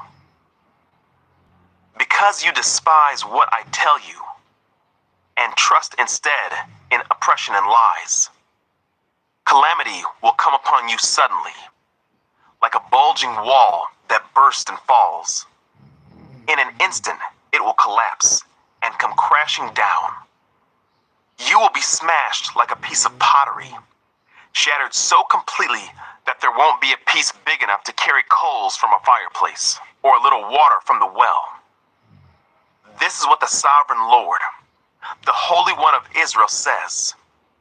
Only in returning to me and resting in me will you be saved. In quietness and confidence is your strength, but you would have none of it. You said, no, we will get our help from Egypt. They will give us swift horses for riding into battle. But the only swiftness you are going to see is the swiftness of your enemies chasing you. One of them will chase 1,000 of you. 5 of them will make all of you flee. You will be left like a lonely flagpole on a hill or a tattered banner on a distant mountaintop. Blessings for the Lord's people. So the Lord must wait for you to come to him, so he can show you his love and compassion. For the Lord is a faithful God. Blessed are those who wait for his help. O people of Zion who live in Jerusalem, you will weep no more. He will be gracious if you ask for help. He will surely respond to the sound of your cries. Though the Lord gave you adversity for food and suffering for drink, he will still be with you to teach you. You will see your teacher with your own eyes. Your own ears will hear him. Right behind you, a voice will say, this is the way you should go, whether to the right or to the left. Then you will destroy all your silver idols and your precious gold images. You will throw them out like filthy rags, saying to them, good riddance. Then the Lord will bless you with rain at planting time. There will be wonderful harvest and plenty of pasture land for your livestock. The oxen and donkeys that till the ground will eat good grain, its chaff blown away by the wind. In that day, when your enemies are slaughtered and the towers fall, there will be streams of water flowing down every mountain and hill. The moon will be as bright as the sun, and the sun will be 7 times brighter, like the light of 7 days in one. So it will be when the Lord begins to heal his people and cure the wounds he gave them. Look, the Lord is coming from far away, burning with anger, surrounded by thick, rising smoke. His lips are filled with fury. His words consume like fire. His hot breath pours out like a flood, up to the neck of his enemies. He will sift out the proud nations for destruction. He will bridle them and lead them away to ruin. But the people of God will sing a song of joy. Like the songs at the holy festivals, you will be filled with joy, as when a flutist leads a group of pilgrims to Jerusalem, the mountain of the Lord, to the rock of Israel. And the Lord will make his majestic voice heard. He will display the strength of his mighty arm. It will descend with devouring flames, with cloudbursts, thunderstorms, and huge hailstones. At the Lord's command, the Assyrians will be shattered. He will strike them down with his royal scepter. And as the Lord strikes them with his rod of punishment, his people will celebrate with tambourines and harps. Lifting his mighty arm, he will fight the Assyrians. Topheth, the place of burning, has long been ready for the Assyrian king. The pyre is piled high with wood. The breath of the Lord, like fire from a volcano, will set it ablaze. 31.